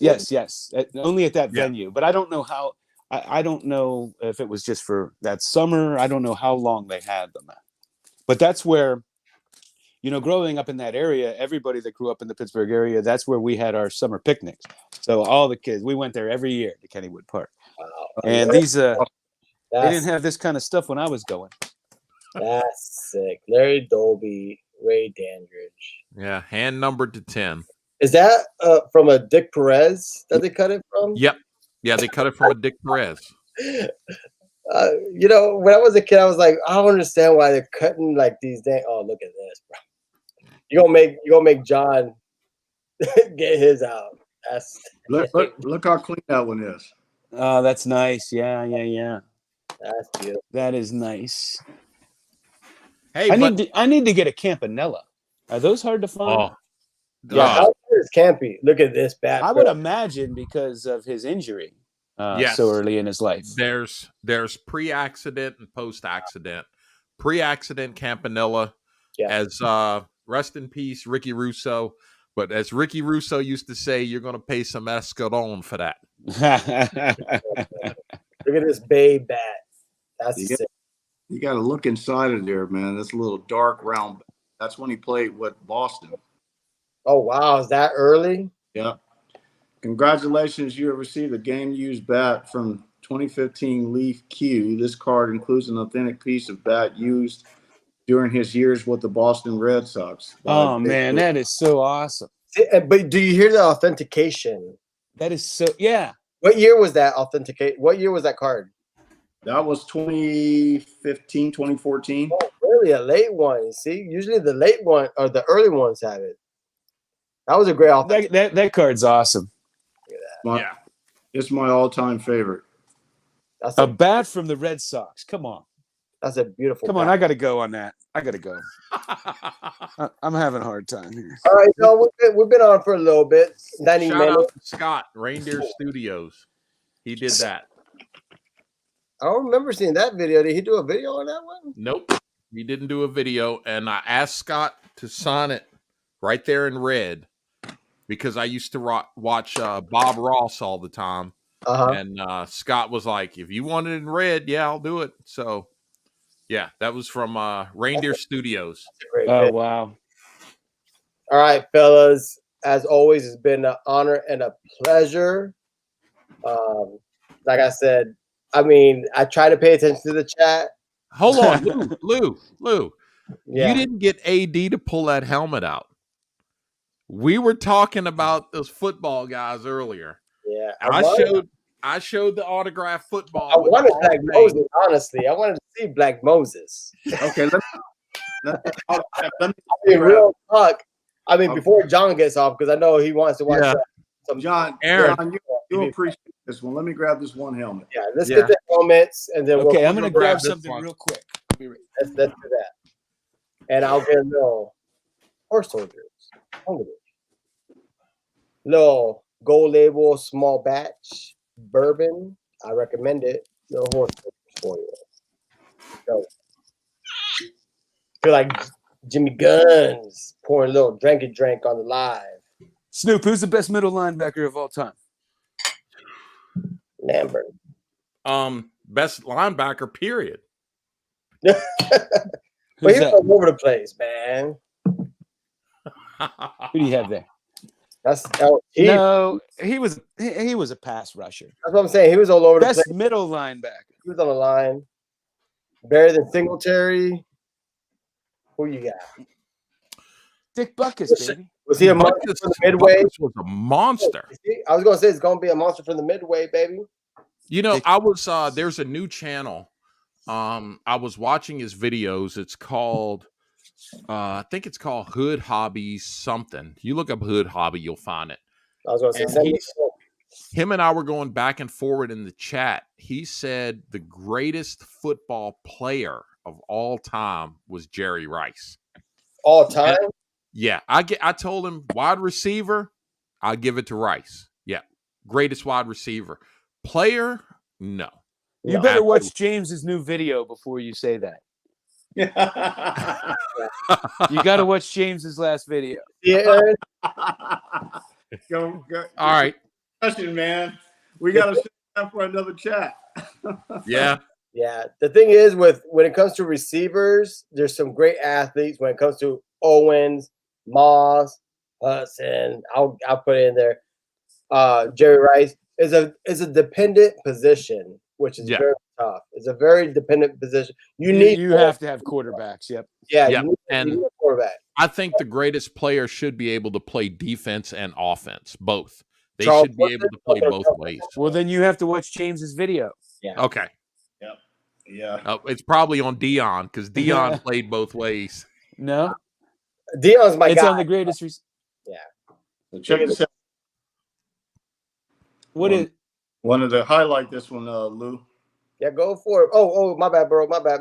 Look at the number of inscriptions on that helmet. So this is a Leroy Kelly, Hall of Fame running back Leroy Kelly. Yeah.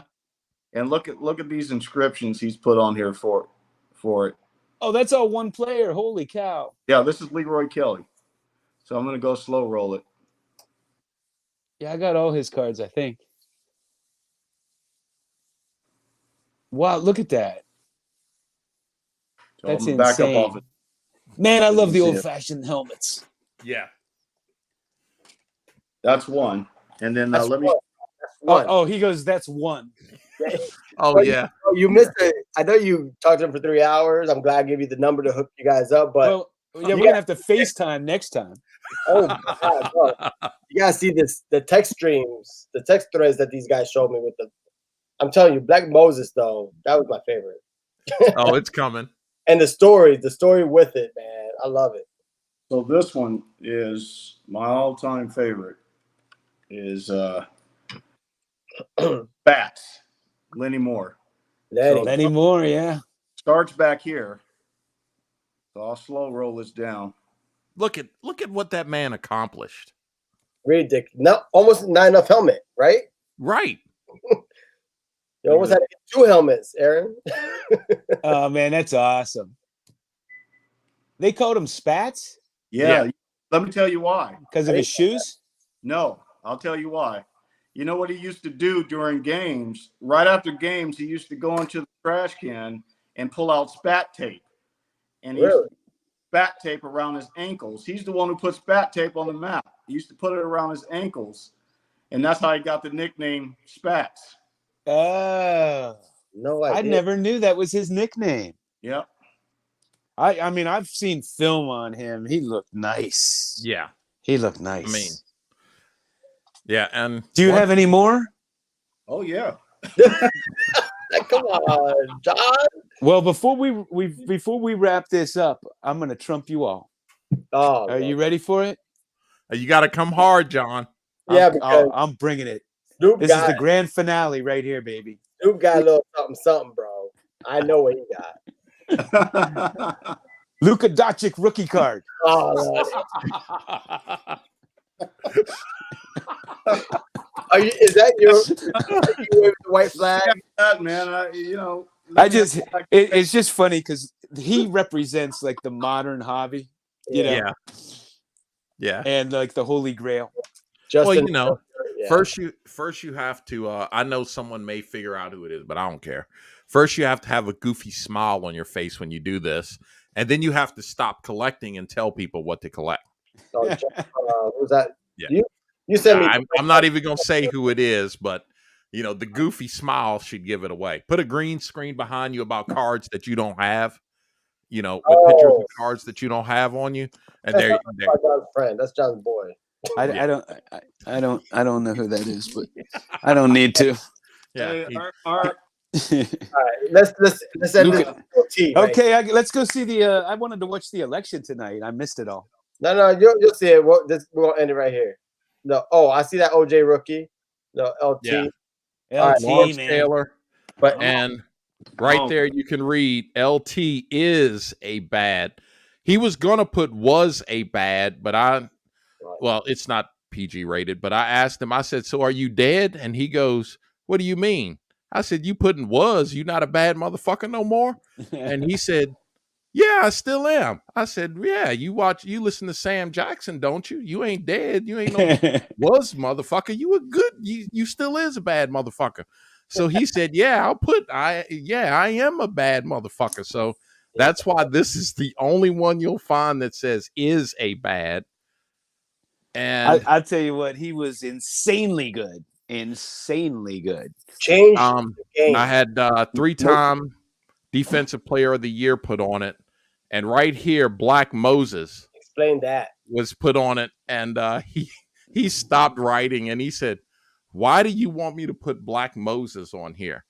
And I said, "Well, I wanted you to put Black Jesus, but my wife said that that's sacrilege. So I figured Black Moses, since you led the team to 2 Super Bowls." And he goes, "You know what? You're right. I did lead them to 2 Super Bowls. I am Black Moses." So he put Black Moses. You know, on here. I can envision, I can hear him saying that right now in my head. I love the story. When Xavier was telling me the story, I was feeling so good because I could see LT. It's like, you know what? You're right. Yeah, I can hear him. I can hear him plain as day saying that. It sounds just like something he'd say. Yeah. Well, I told you guys, my friends went out to the Pro Bowl. They went out to Hawaii nice. for the Pro Bowl. So they go out. There's 3 of them, and they're playing golf. So the golf pro come up to them, and he's like, "We have a single. Do you mind if the single joins you?" And they're like, "No, we don't care." And so they're on the tee box getting ready to tee off, and here comes LT in flip flops. Shoots like 1 over in flip flops. Yeah. Actually, John and Lou, you're going to see a lot more memorabilia. I've got, probably 12 autographed Negro League baseballs, more autographed bats.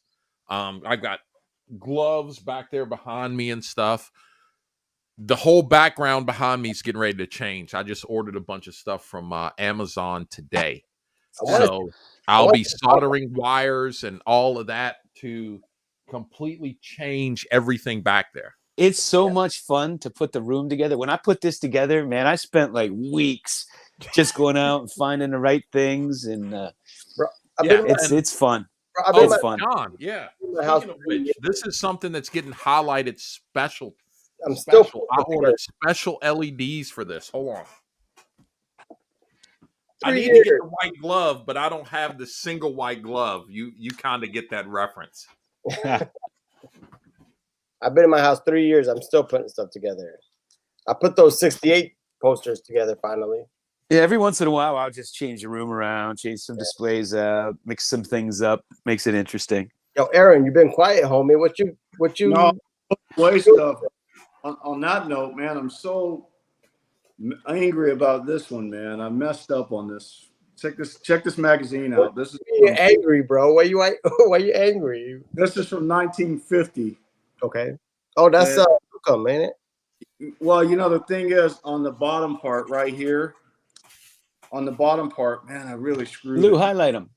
Oh, yo, I'm squinting now. I can't see. Let me check out. So this is a magazine from Don Newcomb. Yeah. Remember Sports Magazine? And he signed this beautifully. And the thing is, look at this right here, right? You took the sticker off? That's all me, man. I screwed that sticker off. Oh, you took it off. Oh, dude, man. You have to steam it. Oh, really? Steam it? Yeah. John, you need to do a video on that, bro. What do you mean steam it? Steam it how? Like you get one of those like Well, you can't just tear it off. No, you know what it was. I just leave it. I went to have this all framed up, and the guy at the frame shop told me, he says, get a blow dryer. Oh, okay. And I did the blow dryer thing, and I got to tell you, man, I screwed it royally. I mean, shit. Yeah, I'll tell you, having it signed, I would not even attempt to take it off. I would just left it, yeah. If it wasn't signed, I would attempt to steam it a little bit and see if that worked. If steaming it didn't work, then I would leave it there because, it's stuck there. You're gonna tear. It's definitely gonna tear something. It's gonna take paper. It's gonna have paper loss, yeah. But it's really like that's part of the history of that magazine. So I don't mind it. Yeah. I mean, when it's vintage like that. I have the whole little thing made up here. Yeah. Well, it doesn't matter. That's like this. At least it's on the bottom and like not in the middle or on the signature or something. Signature, it doesn't take away.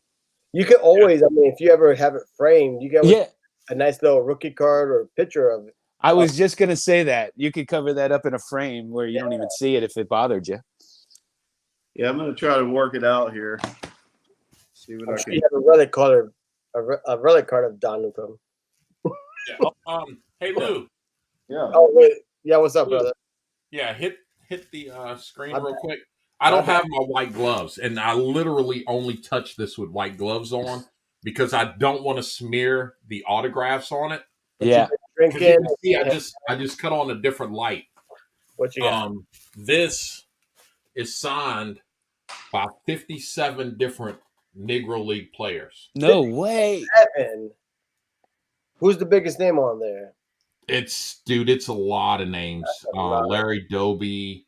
You can see it's just tons of names. Love There's Dolby. Wow, how all down this bat. do you even display that? You don't have Buzz Clarkson on there, do you? Yeah, I'd have to look. I think you do. I thought I saw him on.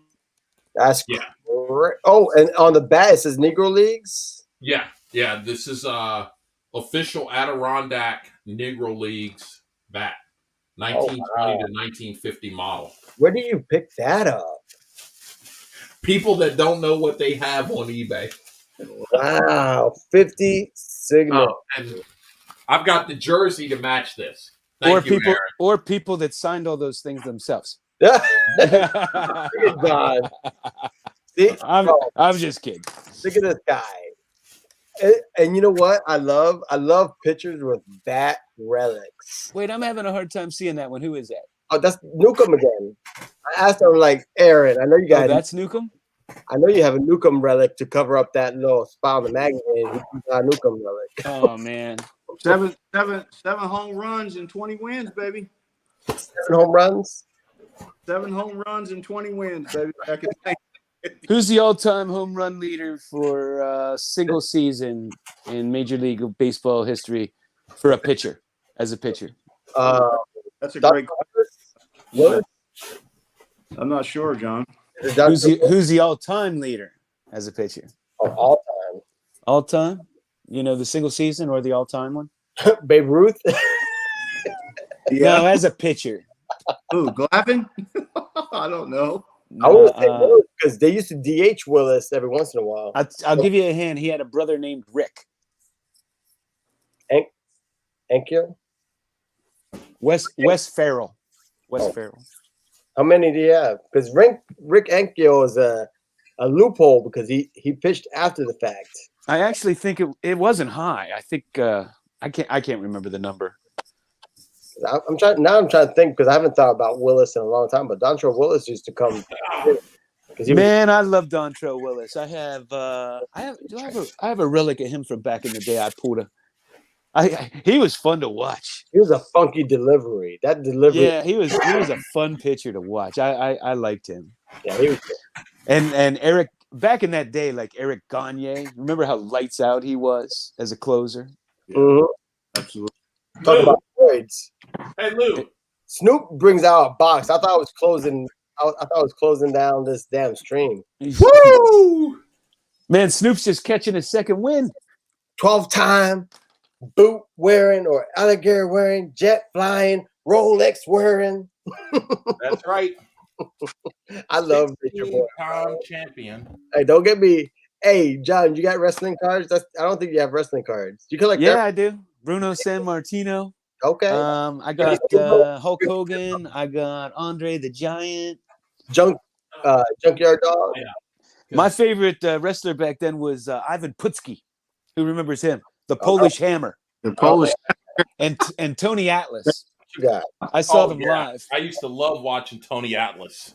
Yeah, I saw those guys live once. Xavier. And I had a really badass program, and I don't know whatever happened to it. I'm like, man, I really wish I had that back. 16 times. I shorted her. For those that are wondering, this is, and I know I didn't throw that this away. has been authenticated right there. Denver autographs. The Beckett paper is under that. But yes, this is a real authentic big gold wrestling belt. Now, does PSA grade that? PSA will. Beckett was there when he was signing, so I had Beckett to go ahead and authenticate They put it in a big slab? No, not that fortunate. They actually right there. They put a QR code on it. I have no And, interest in it. If it can't be slabbed, I don't want it. Don't get me started on that, man. Yeah, that's a beautiful card. Check this one out. Oh, This was Oh man, this was a big chase card back in the early 2000s. Lou, what? We don't want to look at your forehead. oh, my Put bad. the card back. My bad. I'm trying to. So Oh man, that's sweet. listen to this authentication. It says, congratulations, you have received the Jackie Robinson Duke Snyder game used bat trading card from Upper Deck Company. On the front of this card is an authentic piece of game used bat used by Jackie Robinson and an authentic piece of game used bat used by Duke Snyder in an official Major League Baseball game. We hope you enjoyed this piece of history as we at Upper Deck continue to keep you close to the game. See, thank you. Was that so hard to write that on the back of a card? Hey, John. You're right. Who was talking about it? Was it George? This came in this thing. Who was talking about how? Oh no, that was you, Aaron. About how great the Flatbush of the Duke of Flatbush was defensive. Oh, Yeah. You want us Yeah. to talk about that? Yeah, next we could talk about that next stream. That'll be do a video. How Duke Snyder's better than Mickey Mantle. There we go. Yeah. Yeah. I won't even pull out my Campanella glove that's sitting right back there in the corner. Yeah, Joel. Campanella, one of the great Italian American baseball players. Yeah. Joel He Baker. looked like my grandfather.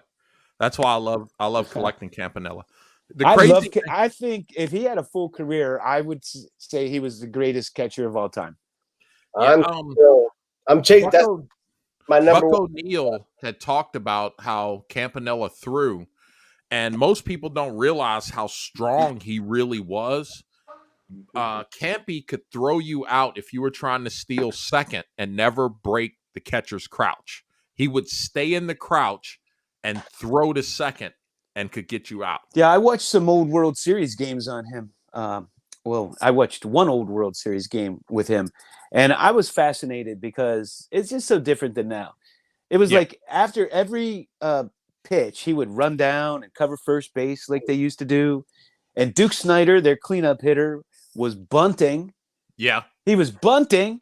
Oh, they were playing. I mean, baseball. ask Bryce Harper to bunt or somebody like that to bunt today and see what happens. This one. Yeah. They'll be fighting in the dugout. Sandy, Kershaw, and who's the bottom one? Aroldis Chapman. Oh, okay. One of one. Yeah. I mean, he's still. Oh my God! Is that Eddie Matthews bat knob? Eddie Matthews bat knob, bro. Yeah. He's one of the most underappreciated players of all time.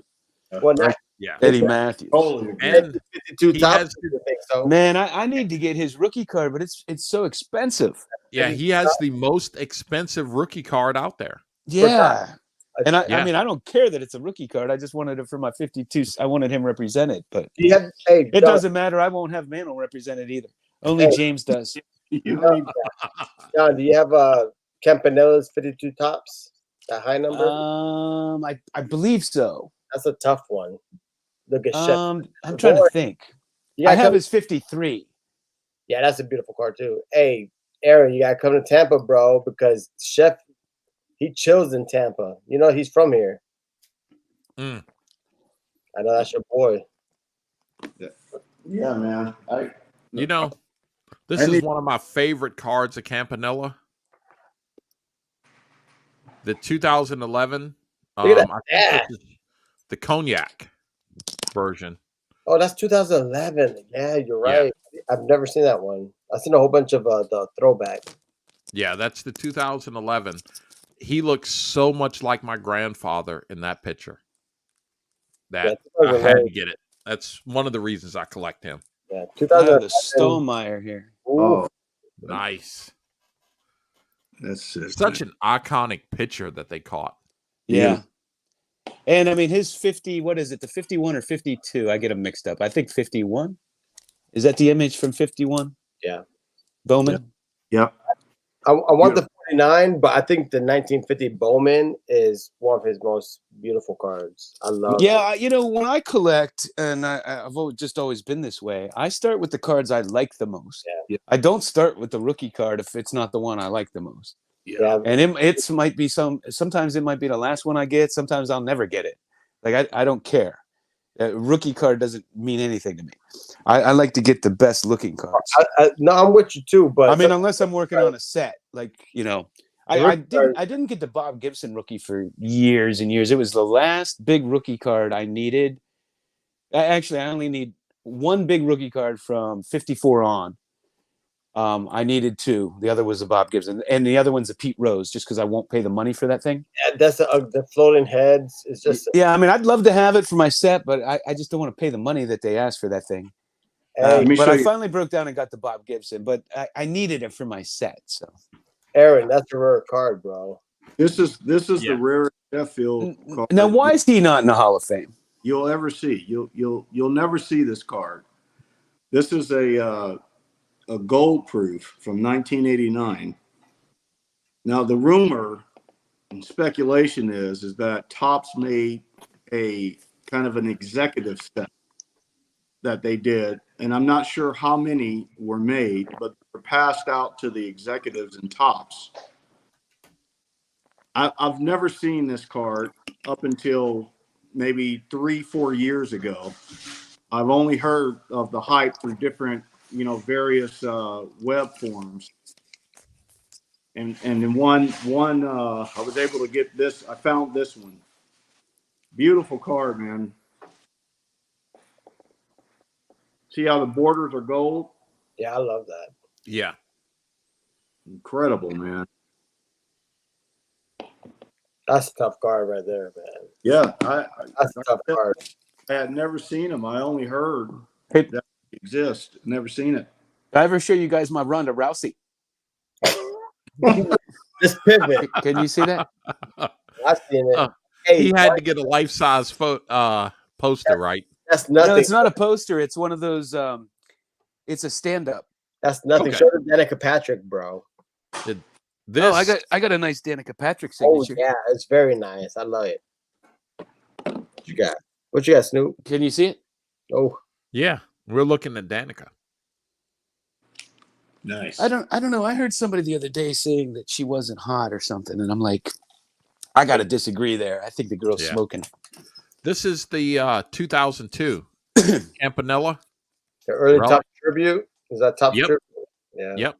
This is the base, the regular one. I Then- love how they incorporated the bats in the numbers like that. This one is the blue, numbered to 55. And you can see the blues here. Well, blues here, and the memorable materials is in blue. But also, this is one of the only years Topps used a dot matrix What you in mean? their serial numbering. Normally, Topps does not use dot matrix. What's And that? then What's that? that's the way the numbers are on there. It's called a dot matrix form. Okay, so like handwritten. Well, it's like little dots that form it. Normally, Topps doesn't do that. That's crazy. And then this is the red that's numbered to 39 of it. So yeah, I actually completed the rainbow. There's the red, the blue. Don't drop him. No, I'm not. And then the gold. People, Kevin gets no love, man. What's he got? 3 MVPs. Yeah. Stud, bro. And Stud. you got to look at how few years he played. I mean, he Yeah. played in Phenomenal the catcher. Negro Leagues. That's what I'm saying. Yeah. You guys another haven't- one, he gets no love is Monty Irvin. Oh yeah, I'm with you on that. Yeah, I want here his comes- card. Here comes Aaron with heat again. Aaron was bored with our conversation. So No, man. let's bring some fire. I'm just showing this, man, because I'm putting away these cards here. But yeah, this was a big chase card back in the day. You got Lou Gehrig, Yogi Berra, and Babe Ruth up at the top. Man, what a beautiful card. Man, you guys sick. I've heard of them. Those guys are all right. Look at you guys have any Jesse Owens cards? Ooh, you see, Yeah, I do. Yeah. I do. he got everything, bro. Oh my God, look at that. Look at Okay. those. Man, What those years are are those? beautiful. These are they were 30 from the Seven? what year was the Olympics? I'm drawing a blank. 30, 36, 37? 36, I think. Was it 36? Man, those That's- look crispy, bro. Those look crispy. Yeah, they're nice. You know, those overseas issues, they tended to stay in better condition. Like, look at this Sanella Babe Ruth compared to other Babe Ruths. Yeah. Like that one's so easy Yeah. to find in higher grade, like in a 6 or something, where other ones aren't. And Yeah. I don't know why that is. Especially being oversized, like the Sanella is oversized too. It's a very similar issue to this. This is a German issue. And you know, it's the same thing with boxing cards. I've noticed a lot of them that come from overseas are in much better condition. Yeah, I don't know why that is. If they just people weren't as into them, or you know, I if you look back, I think card collecting really started in England, didn't it? It was a big thing in England. They even have a name for it. I forget the name, but I think more people collected over there in the old days, and maybe that's why they kept them in better condition. Aaron, you want to show some shine? There you go. Oh yeah, that thing is beautiful, man. You guys are killing me. Wow. That's the E-tops. That's an Oh yeah, nice. Yeah, That's a this beautiful card. The There you E-top. I've got that one and the Josh Gibson. I really want to get the Max Scherzer E-tops rookie, but you know that's 4 digits. Woo. Max Scherzer E-tops, is it? Yes. Yeah. Oh, wow. His rookie is 4 digits. The E-tops, I didn't think they were that popular. Well, it was a print run. Like I have a Clemente. I think the print run is under 2,000. People don't realize how short. Oh, I know. I have a whole portfolio, and they want to charge me several $100s to have them shipped, so I just leave them there. I don't even remember my username or password. I have a couple cards in there I'd like to get out of there, but that E-top system's so archaic. Yeah, You know what? You just reminded me. I got to log back in there. Yeah, bro, figure that out. Because I don't even think I have I don't even think my email is active anymore from the one I used there. All right, guys, I have to run. Hey, this was a pleasure. Great being on with you guys. 2 hours. I want to see the election results and everything like that. So I think we're in agreement. We love baseball cards, football cards, boxing. We love our little liquor. You know what I'm saying? And I think we're in agreement. Schilling and Furman Griff are going to be the 2 guys in this year. I can't remember what Aaron said. It might just be Schilling. Might just be Schilling. McGriffin, I think Shillings. I'm hearing Fred McGriff a lot. Like, oh, he did it clean because he was skinny. Luis Gonzalez was skinny too. But you know, I really want to show my Fred McGriff rookie, but there it is. Damn. Oh, that's beautiful. Yeah, right there. I wrote it. McGriff rookie. Right there on that package. Is that I couldn't find it because it was big. Does that have a little scuff mark on the face? All right, guys. As always. All right, guys. Oh, what you got? I'll see ya. Oh, all right, John. Charlie Hustle. All right. I appreciate you guys. Salud. Salud, man.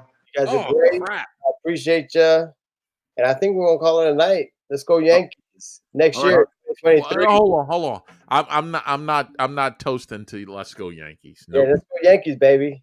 Nah. Let's sign Judge, because if we don't, I'm burning down the stadium.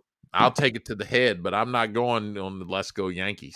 All right. What I'll go toast to just to the Hall of Fame? Yeah, to the Hall of Fame. To a good Hall of Fame. Let's go. Yeah. Let's go. Salud. Salud. Oh wait, we're taking it to the. Oh, my bad. I ain't gonna disrespect you like that, homie. Let's go. Y'all nuts.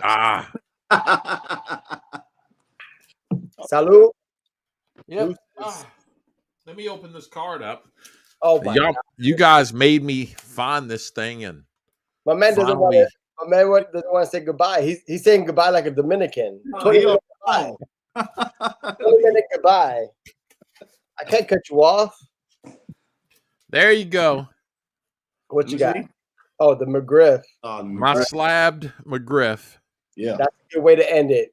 McGriff is going to the Hall of Fame. Yes, sir. 493. 493 home runs. So you guys better buy him now. Oh, I got him. It's going up. It's going up once he gets in. I need to get his auto. And Yeah, maybe you know what? You want to see something? Look at Kurt Schilling's relic cards. In this damn There- thing. Talk afterwards. All right, we're out. All right. Peace.